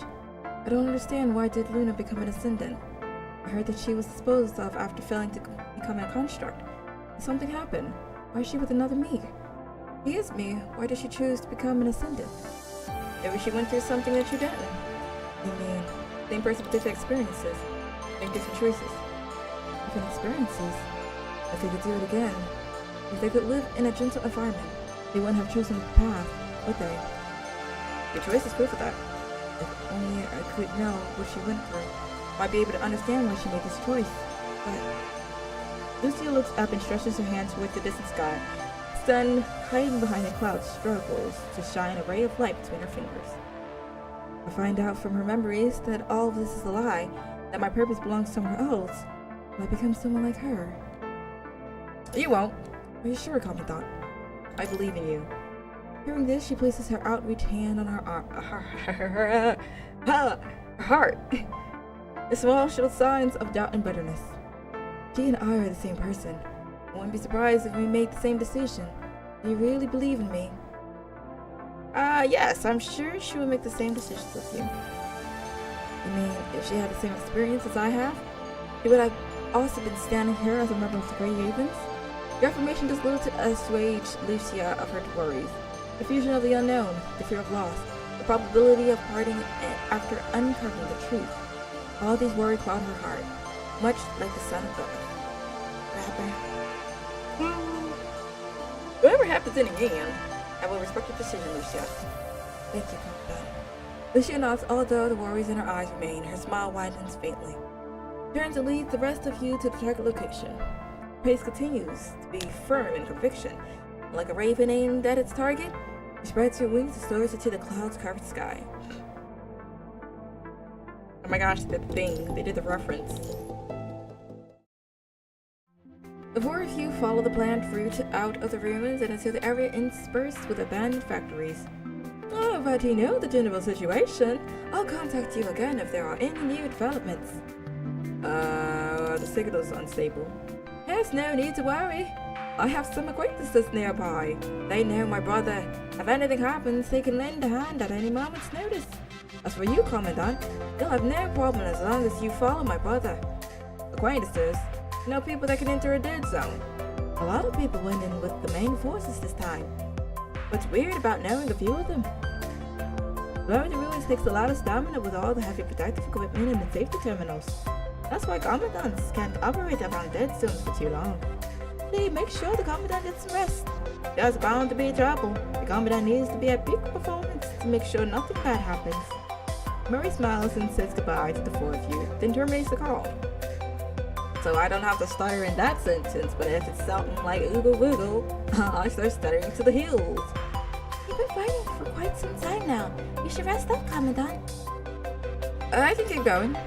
Commandant? Liv looks sad, but she does not say anything. So you continue onward. With the warm afternoon sun at your backs, the remains left behind by the red tide emit the same peculiar gazes, surrounding you on all sides. The crumbling buildings nearby form a concrete forest reaching into the low clouds, limiting their visibility. In the shadow of the abandoned factories, there is a pile of crates of varying sizes, most of which show signs of being rummaged through. I wonder if those crates contain any clues. As she keeps moving, Liv examines the crates stacked on the side of the road. This area has already been picked clean by scavengers. I doubt there's anything of value here. Scavengers rummage for supplies, but clues will be left in their trash. Hey, what's this? Liv runs up to the crates beside her and returns with a book. Oh, the book appears to have been hidden in the crates, and its pages were specifically preserved. Even then, the book has deteriorated over time. It seems like the pages will rip out with little effort. It's a book. The predecessors to ebooks. I've heard that people in the Golden Age would restore ebooks to physical copies that were sold for nostalgia or collection. Looks like it's one of those physical copies. Does that consider me from the Golden Age? Hair flip, even though my hair is like up there. The four of you continue onward, book in hand. While Lucy continues to look around, she glances at the book in Liv's hand, seemingly interested. What's in the book? Is it a clue? Carefully, Liv opens the faded cover, and a white petal falls out into her hand. It's a pear blossom. It's been flattened. I don't know if it's real or not. She carefully puts the petal back and reads the title of the book. Birdman Writer Genesis. Liv quickly skims through it and conveys the story to the rest of you. Based on the description, the story is about the fate of a young man who uses the power of cards to shapeshift and save the Earth from aliens with the help of his companions. By the look of the content, there's nothing that can be used as a clue. At least it was an interesting read. I feel that it's great to be able to trust and fight side by side with your companions. Not just in stories, but in real life as well. Same here. I'm really glad to have met you all. I'm surprised we're having this big old conversation. Like, you know, the world is coming to an end as the red tide flows and devours everything. But you know, let's reminisce for the 13th time. Liv nods and carefully turns the book to the last page. On the inside of the back cover, she sees a beautifully written note. Earth has been stricken with innumerable disasters. The time has washed every one of them away. Live for tomorrow because all will pass. To Shrek! To Shrek! Okay. Any disaster will eventually subside. Let's keep fighting and maintain hope as we wait for a better tomorrow. Liv silently recites the note as she rubs the white lining of the page with her fingertips. Suddenly, as if she notices something, she holds the book in front of her and carefully confirms her suspicions. Hey, it's like something's been covered up with repair glue. She puts the book up to the sunlight, trying to see what's under the glue. Anything? Lucy leans over to Liv and sees a line written in messy handwriting under the patch. Don't scribble those lines on a book for me. Who the heck still believes in hope on this forsaken planet? Sorry, it doesn't look like a clue. Flynn makes an apologetic face, then places the petal back into the book. It's okay, we just came across it anyway. Might not be a clue, but it seems like it was cherished by its owner. If we put it back? Go ahead, it's not that far back. Liv nods and quickly runs back to where she found it. Not gonna lie, I would've kept it. I'm back. Alright, let's go. Hopefully we can find some leads along the way. After all, we're likely to encounter ascendants up ahead. It'd be nice to have some more intel. You're right, Commandant. You're right, wait. That's a period. You're right, Commandant. When we're up against the Ascendants. The other three look over anxiously as if not wanting to recall their so-called vacation. Alexa and still plan on cashing in on retirement. Yeah, that sort of talk for when we return safely to Babylonia. The four of you fall into an awkward silence. I'm not sure if this counts as a clue, but Liv looks around at the surrounding area, lost in contemplation. I've been here before. Really? You've been here before too. You too, Lee. I recall passing through here on a survey mission. That was when I was still with Kurono. Oh, been a while for me too. Is this something from your past life? Nods. It was before I was a construct. Back when I was a medic, I was ordered to come rescue people here. Liv points to the southeast. Over there, but I'm sure it's already completely destroyed. At the time of retaliation, forces were overwhelmed by corrupted. Most of the soldiers were ordered to evacuate. That would have led to even more casualties. I stayed behind to heal the wounded until the construct survived. But I feel like this place has left quite an impression. Has it? It really has. It was because of that incident that I became a construct. That has allowed me to help more people. But I'm doing now. Because I helped everyone, I was able to join the Grey Ravens and be with you all. But I'm surprised Lee came here on a mission as well. What about you, Lucia? You've been here before. If that's the case, then I think fate has brought us together. When I ask this question, Lucia lets out an awkward expression. This place seems familiar, but I can't recall why. Maybe you lost some of your memories when you changed frames. Back then? No, I already checked. Lucia's MIND didn't suffer any memory loss, and her memory data was stable. Lucia didn't lose any of her memories when she was transferred into the plume frame. Maybe it's just deja vu. Deja vu? You probably have been somewhere similar. That's why you think it looks familiar. But I don't have any memories from a place like this. Maybe you lost some memories before you transferred into the plume frame. I think now it's time to tell her. Thinking over this issue, Lucia opens her mouth hesitantly. Well, now that I think about it, some of my memory is a bit hazy and abnormal. That was with the former Grey Ravens before I met you all. She sighed softly, unsure how to continue. Lucia, tell Lucia about what Hassan and Asimov said before you all left. You mean, you have hidden a memory from me? I can authorize you to access the memory. Lucia lowers her head in contemplation for a moment. I trust your decision, Commandant, but we should prioritize the mission. Time is of the essence. Also, I still have some things I need to confirm. It's fine, Lucia. Don't worry about whether or not you've been here with others before knowing the Commandant. From now on, the four of us will be on missions together. Alright, thanks. I'm not worried about this, but you're right. No matter what happens in this future, the Grey Ravens will always be together. Yeah! We're all in this together. Where is the ground? Walking along the designated route, the four of you walk cautiously among the dilapidated ruins. This place is completely different than what I remember. How long has it been? Really? For me, this place feels more and more familiar, but I can't remember why. Maybe you came here too, Lucia. Maybe even more recently than me. Does this have anything to do with my suppressed memory? Lucia lowers her head as she contemplates the problem.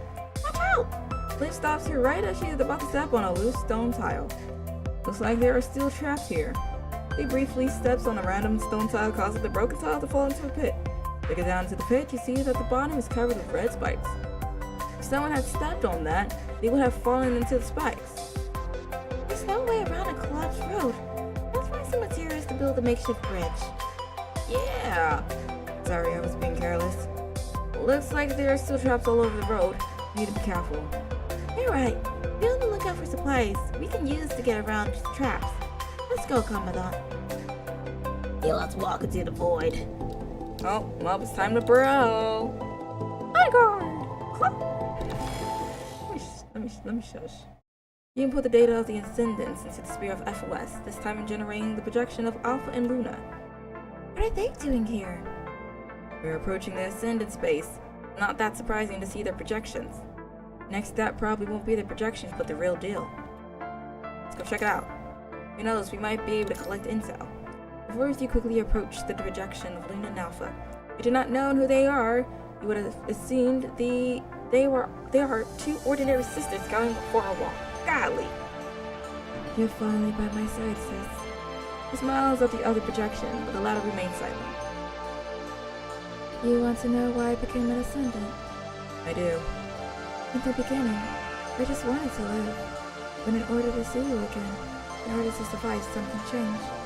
They only saw me as a threat that needed to be destroyed. Once I was labeled a threat, it wasn't so easy to live. It came at a cost.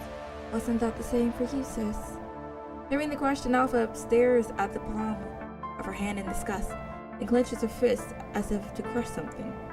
Lucia frequently makes this gesture, but she is far more gentle as if to hold on to something precious. Do you want to go back? I would still have some foolish hope that never happened. What happened? This is where they... Oh, about to be abruptly awakened.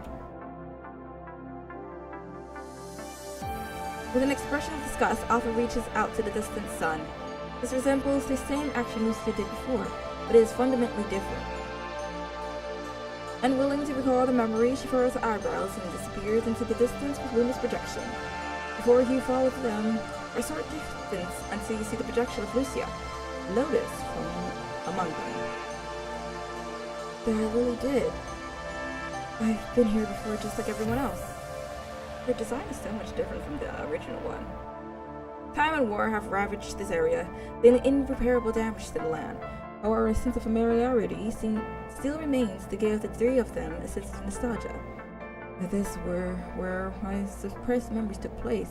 Let's have a look. Guess we're having a look. I would still have some foolish hope had that never happened. Recalling Alpha's words, Lucia is silent for a moment. I'm really grateful to be with everyone, even if this grateful feeling, according to the other me, comes from my ignorance of the truth. But now, no matter what I was born to do, I'm sure your conviction and tenderness would steer me once again to the right direction. Yes, I'm sure of it. She reaffirms herself quietly. Before the gap in my memory, I was a member of the previous Grey Ravens team. That was before the three of you are part of the Grey Ravens. Even without Luna by my side, I was still committed to fighting for Babylonia, for humans and my friends, just like I am now. Something happened during that gap in my memory, causing Alpha to walk down the path she's on. That's why I can't give you my promise. I can't imagine what will happen after I remember. But the Lucia I know doesn't like to run away. Yes. No. Also, I told you. No matter what happens, I respect your decision. Commandant. She looks up, her smile returning. Then let's get going. Let's go see what happened to me. Yeah, let's go be nosy. You know, actually, that would be more terrifying. What else? Can we talk about the person standing on the top? I guarantee you that's a person just chilling. Anyway, Attack on Titan. More like, I don't want that at my house. Just, wait.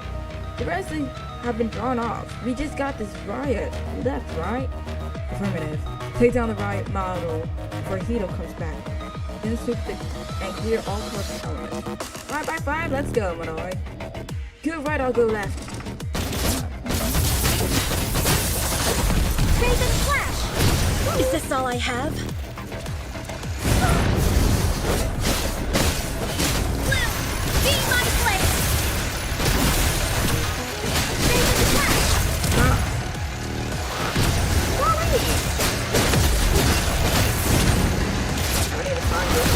Is this all I have? I'm not touching nothing.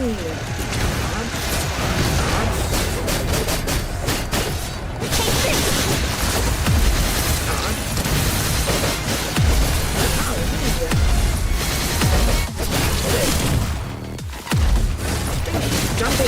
Is this all I have? Blue, be my blade!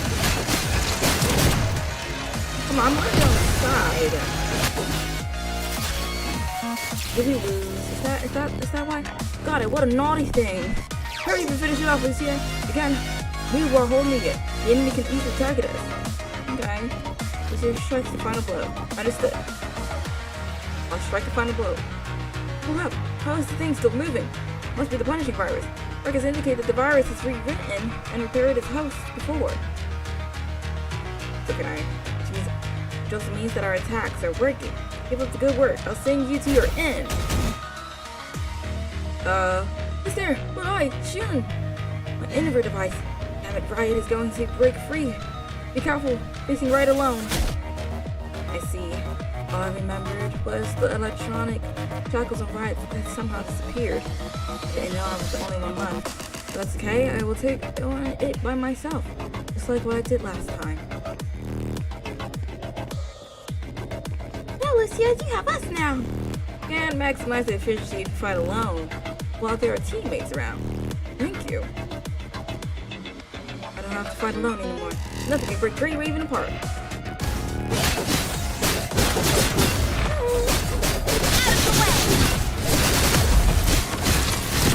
Is this all I have?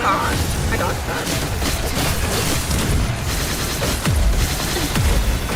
This isn't the end.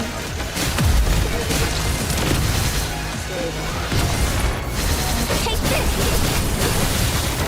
Can I say I'm not at all a fan of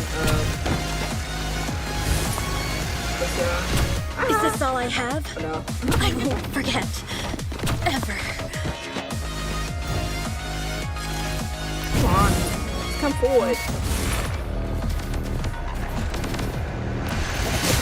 Take this!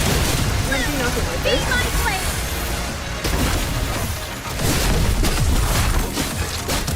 Not like run behind now. I need to run behind it so it's like get in the wall.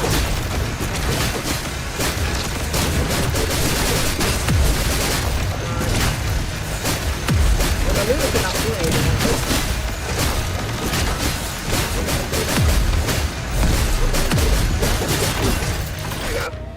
There we go. If only this were the last, Commandant. Why you wanted to be the last? Explain. Or don't. Shattered fragment. The Riot in front of you lets out a strange roar and turns into remains like before. It's abnormal for Commandant to not respond. Belay, Shin, we're pulling out. I remember saying that before, but the projections then fill in the blanks in Lucia's memory. Lucia, go! I'm worried the Commandant is also in danger. After all, we only just escaped. How could I leave you here? He goes to Moroi. Is it Moroi? I don't know. And Shin trying her best to carry one of them first. At that moment, the long disconnected former Commandant finally contacts him. Lucia! Gasp for air, as if he has just been through an arduous battle. Commandant, Mulai and Shin are seriously wounded. I need support. We can't. I know it's cruel to say this, but leave them there. I've been ambushed. Get over here and we'll fight backup. I can't abandon our comrades. Don't worry about us. Shin and I can transfer our memories. We'll see you again. In no time. Memory transfer? But that technology is still... Don't worry. We might lose some memories, but we'll be fine. Shin forces a smile under unbearable pain. Lucia, get back here ASAP. We don't have much time. Lucia's projection grits her teeth, showing the sign of reluctance as she leaves her fallen comrades. Don't look so dismal. To each other and our new frames. Okay, don't break your promise. The two of them on the ground struggle to give her a thumbs up, watching Lucia leave. If we keep laying here, we'll become corrupted, won't we? Memory transfer takes time. Only a little longer. Catching their projections fade over time, finally disappearing where they lie.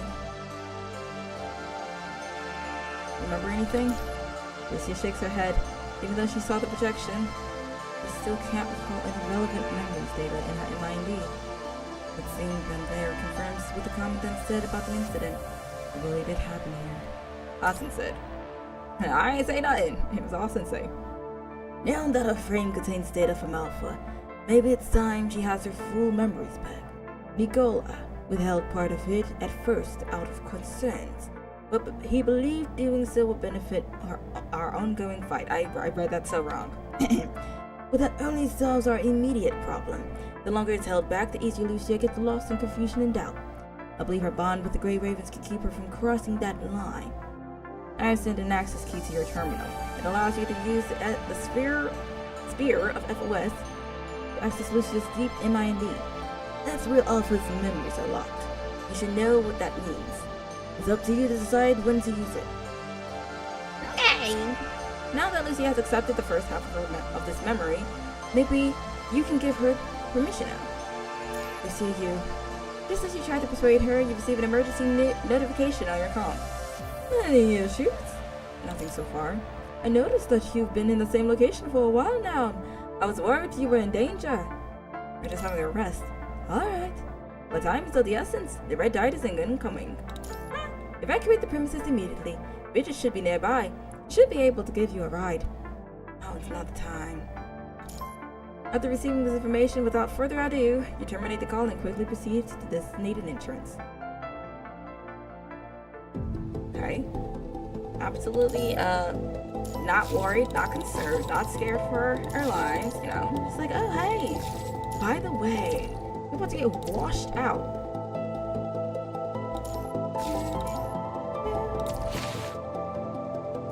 Alright, that one should be finished, I'm pretty sure.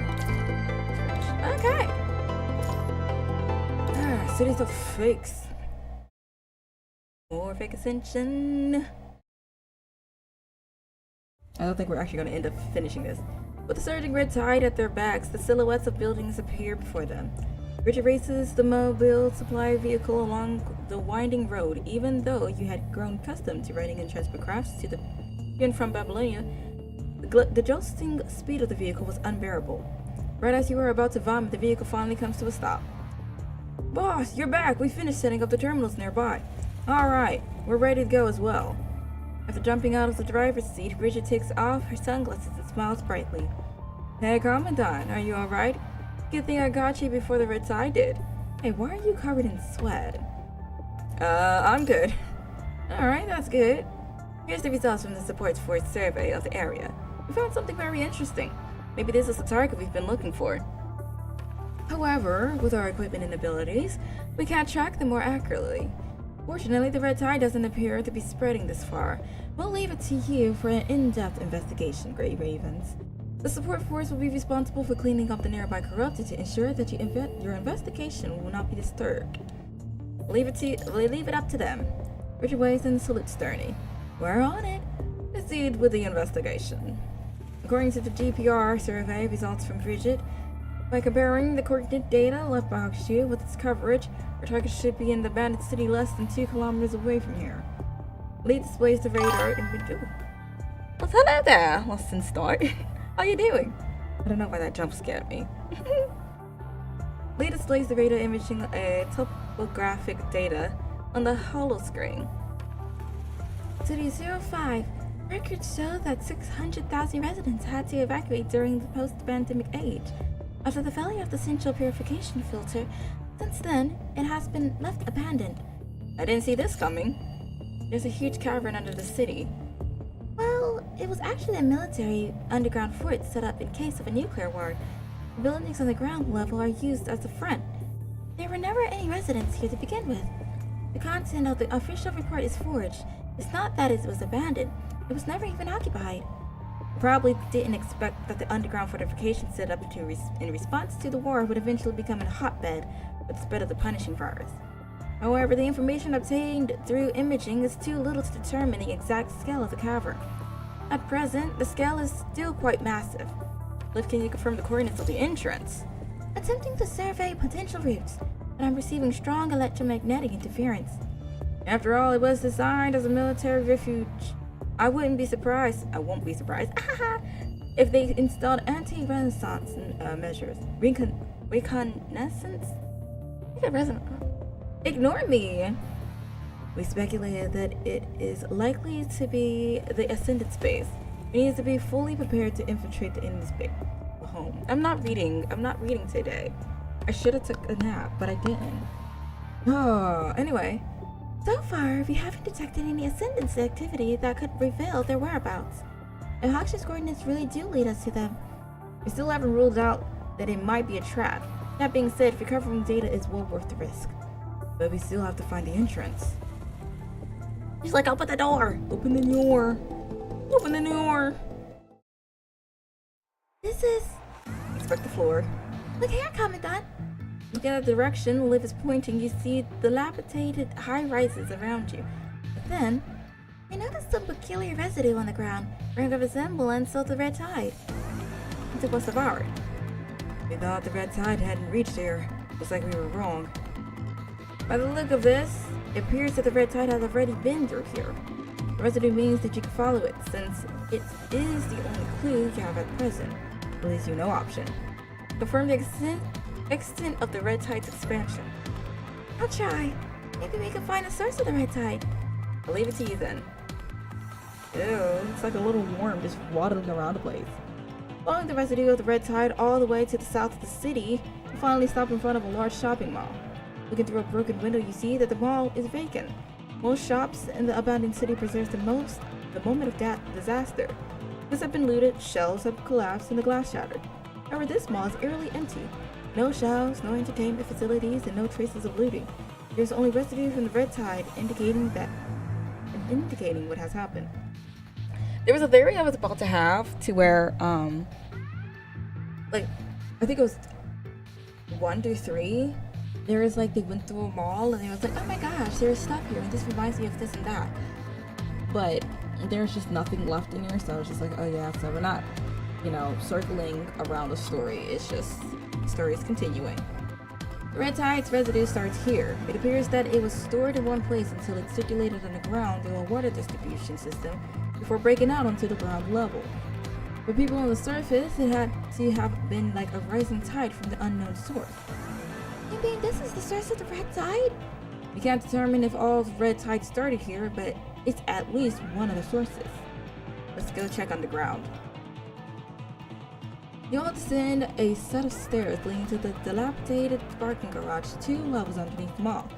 The emergency indicators are still on, leading to a corner of the garage like a silent guide. Found it. It looks like an ordinary entrance to a bomb shelter. But we do need special authorization to open the lock. Seems like it's no ordinary shelter. And the authentication mechanism looks obsolete. Correct. It appears to be a primitive lock made by a post-pandemic age. Give me 5 minutes. And done. You hear the sound of gears turning, then the door slowly opens.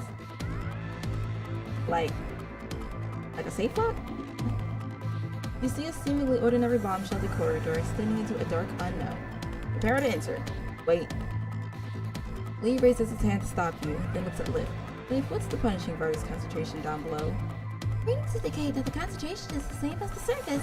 We can handle it with our enhanced infra devices. Actually, it's even slightly lower than above ground. The concentration is at this level. It would be no problem for the Commandant to enter. Well, that's unexpected.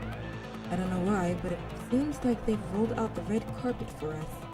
However, I detected a burst of abnormal energy underground.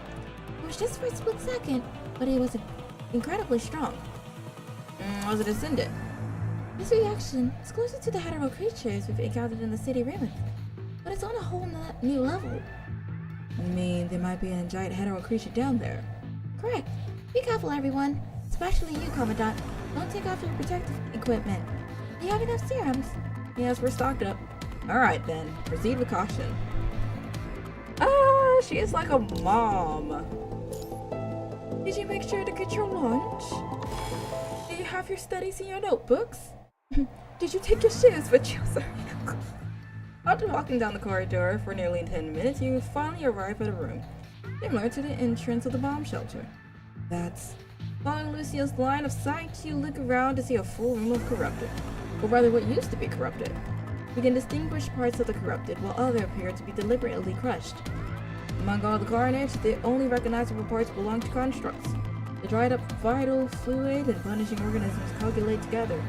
Even though the foul odor is blocked by your separator, you still seem to be able to smell the dust and decay. Respirator. It's I'm butchering. Feel free to jump me, because how am I butchering this? The broken remains remind you of corpses. I wasn't expecting to see so many corrupted remains here. But it looks like the ID codes. A lot of these were constructs from Babylonia. Why are they in such a remote place, and why are there so many of them? In any case, such a large amount of remains means any corrupted. Scanning for energy responses within 500 meters. Multiple corruptions detected. Many appear to be dormant. Commented, watch out! Before Leaf is able to alert you, something grabs your feet from behind and pulls. A harsh noise like the wind from a broken bell roars from within the remains. Open fire. With hesitation, you raise your hand and shoot in the direction of the sound. Until the corrupted on the ground stops moving. The red light among the remains flickers twice before returning to darkness. Damn it. As the corrupted in front falls silent, the surrounding remains gradually light up with red light. You hear the grinding friction of metal from all directions to find more than a dozen corrupted climbing out of the ruins. These aren't just obsolete models, they also come with defense mechanism. They're older than I thought. What am I done? Reload. Alright, let's deal with the problem at hand. I'm sorry, I will shoot first and then ask questions later. You are not taking me by my ankles and calling it a day. Like, just saying. Absolutely, like, we're in a bombing area. If I scream, ain't nobody coming to save me. Prepare for battle. Wait a second. This character looks strange. The surroundings are thrown as if they're performing a ritual. I'm stuck. Can I not move? Oh, did my keyboard die? Ah! Let me breathe. Oh, wait. Oh, okay. I should read. I was scared for a second. I don't know why they didn't just let me walk. That's just weird. Oh, your talent. I like them.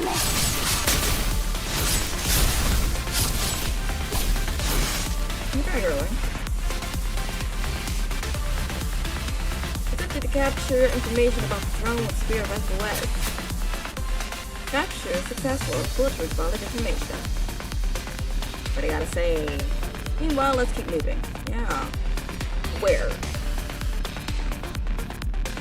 You need to cross the platform to move further inside. Okay. I gotta like. I'm gonna have to see.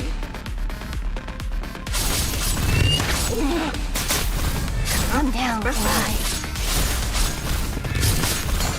Okay, let's get rid of this one. Your talent.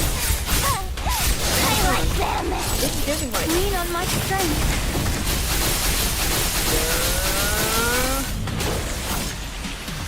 I love that skill. I see constructs from Babylonia. Let's retrieve the memory shell to find out what happened. Hey, Lance. I don't know what.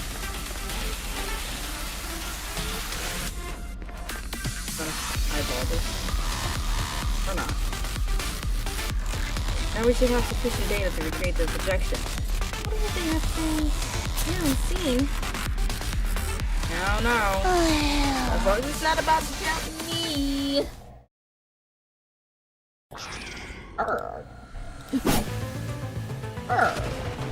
Come and done. Last one is right under your foot. Say less.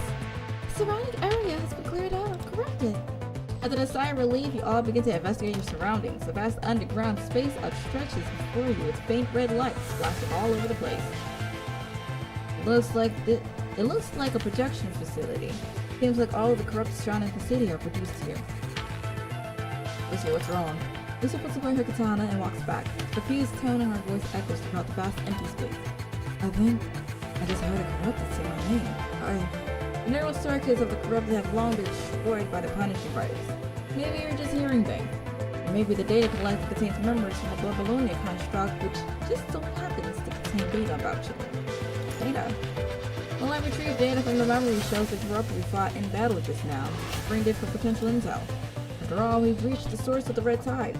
You don't need to collect info from such a wide area like we did in the city. You need to screen the data through the Spear of FOS to find the usual one. Wait, you've already started analyzing the data we found in battle? Yes, it'll be more efficient. After all, most of the information in the memory shells is damaged or meaningless.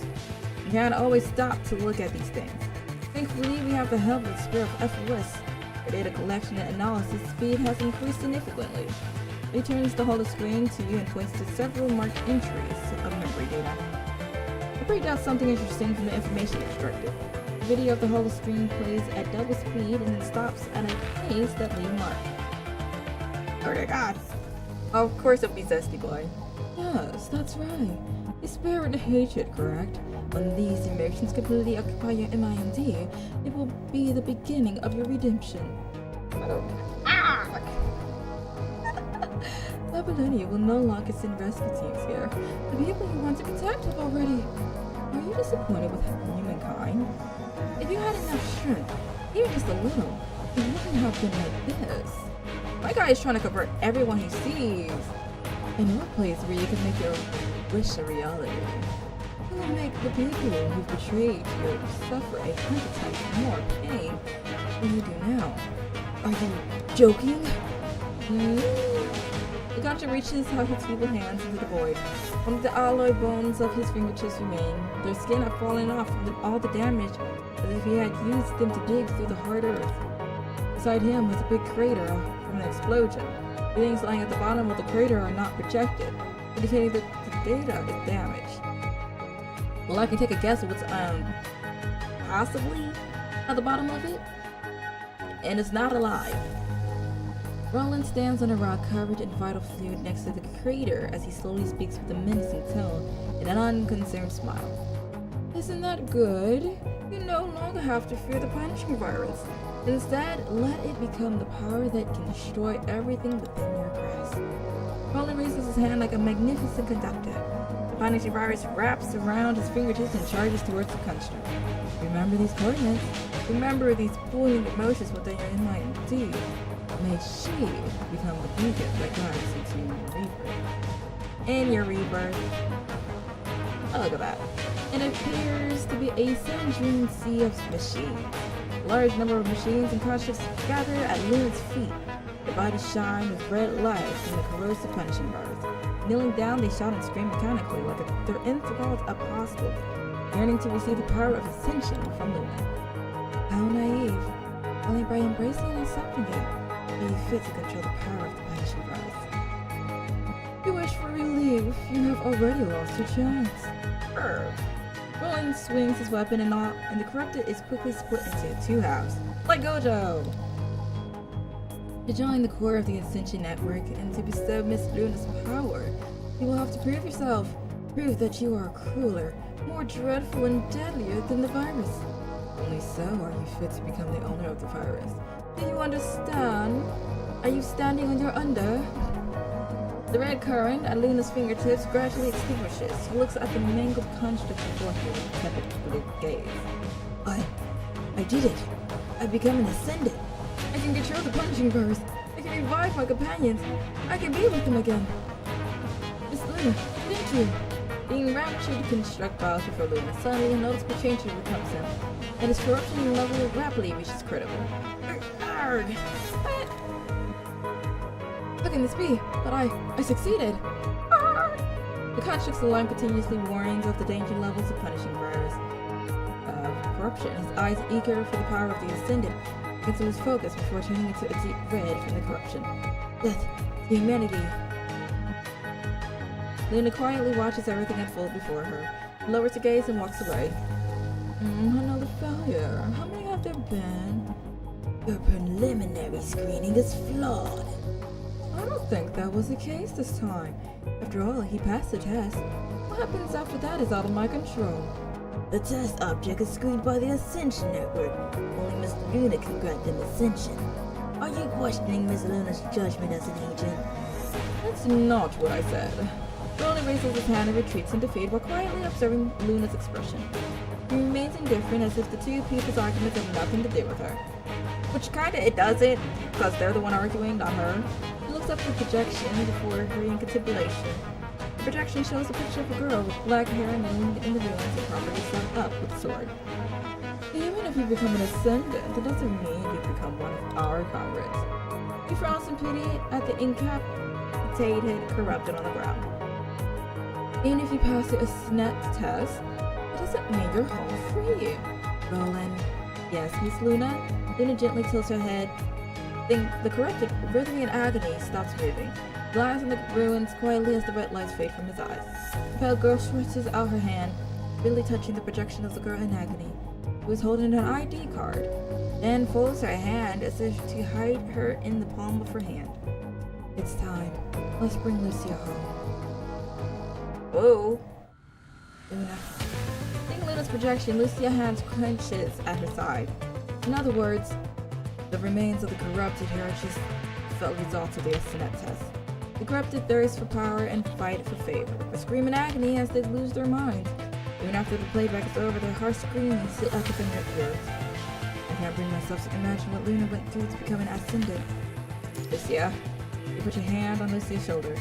Liv approaches and gently holds her hand. I understand. Now's not the time to be thinking about it. Lucia's eyes return to the momentary doubts. Turns from their momentary doubts to their usual self. Looks over at you and smiles. Lee, is there anything else about this info that have you concerned? Lee? Well, judging from our current intel, the ascension process is probably composed of 3 stages. Virus corruption, qualification testing, then ascension from an agent.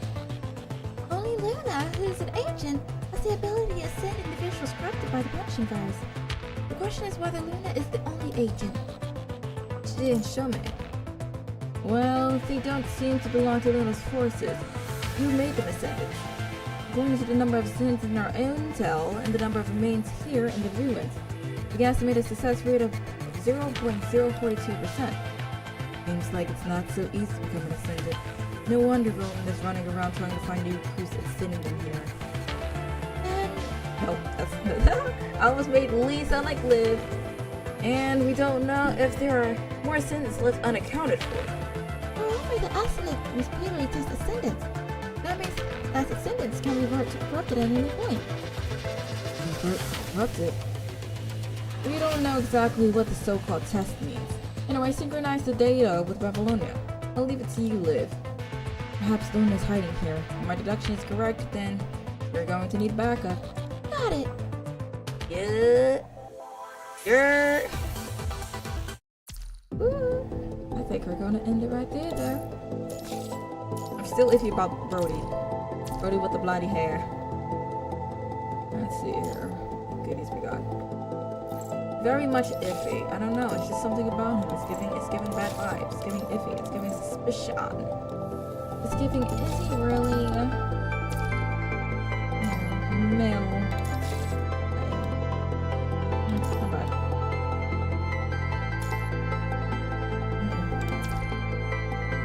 I want to see if they finally refresh the characters that you can get. Because I've been saving up, well, sort of saving up my character summons in hopes that there will be new ones that we don't have or that we want. And we have to choose from. Nope.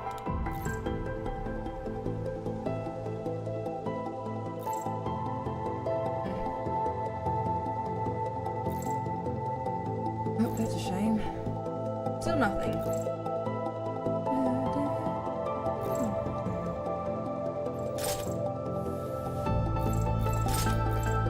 I'm going to get her soon.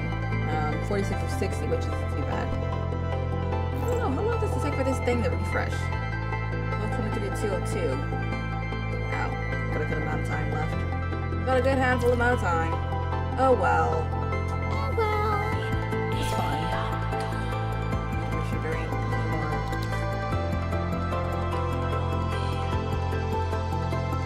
It's not. Alright. Any events for me to care about? I think that means that it's time to call it quits.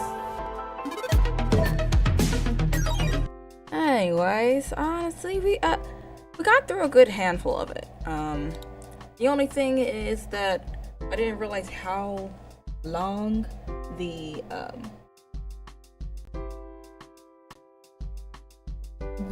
chapter actually is. It's like it's chapter upon chapter with chapter in it. Episodic. If you know. If you know, you know. Nonetheless, tomorrow is Dying Light. I'm hoping the buttons will work for me and that I'm not gonna be getting stuck. I truly want to go ahead and complete this story, but I'm not gonna lie. Like, I'm not gamer. I am not a gamer. I play games, certainly, but I have never played Dying Light, like those type of games before, so it's very hard for me. Forgive me. I know it's going to be some bad gameplay, but I'm gonna try. Like, I'm gonna try my best. So bear with me, but we gonna make it happen. As always, Twitter is where you can find me if you need to contact me, or if you need to go ahead and do whatever else. I don't know what else y'all do on Twitter, but there'll be polls, or if you just want to interact with the community, it'll be there. YouTube is for all VODs and miscellaneous videos, like War Robots, 7 Days to Die, Minecraft, Mormons. I'm trying to think of whatever else. We might actually continue the Persona 3, not Persona 3, Persona 5. I've given up on it, I'm not even gonna lie. Like, I'm not trying to buy anything on that game, but I'm just like, I don't feel like it. Instagram is where you can find all art and animation related projects, and Twitch. Yes, Twitch. The lovely spectacle, where you can join in at 12 a.m. Central Timing. Live stream and just do things. Now, what I'm planning on doing is that every week might not be the same. It might start changing just a tad bit, but I can't guarantee you. I'm not gonna go ahead and be like, yeah, it's a guarantee, and then it's not. So it's just gonna be the wind if nothing changes for a while, but occasionally one of the days can change and be something different. We could do like a little subathon or a little IRL streaming. Depends. It really depends. We'll see, though. We'll see. Nonetheless, I don't think there's anything else for me. For the rest of the Reverse 1999 event, the rest of that will be up on YouTube. Not this month. It seems like I'm about at the end of the story, so it's gonna be held off till February. And yeah, hopefully it'll be enjoyable. It'll be nice. It'll be neat. It'll be good. It'll be scrumdiddlyumptious or something. I don't know, but it'll be there, and y'all can watch the rest of the story there. Nonetheless, thank you all who decided to come in and come by. I hope to see you tomorrow from some Dying Light. And yeah, that is all for me. Night, everyone.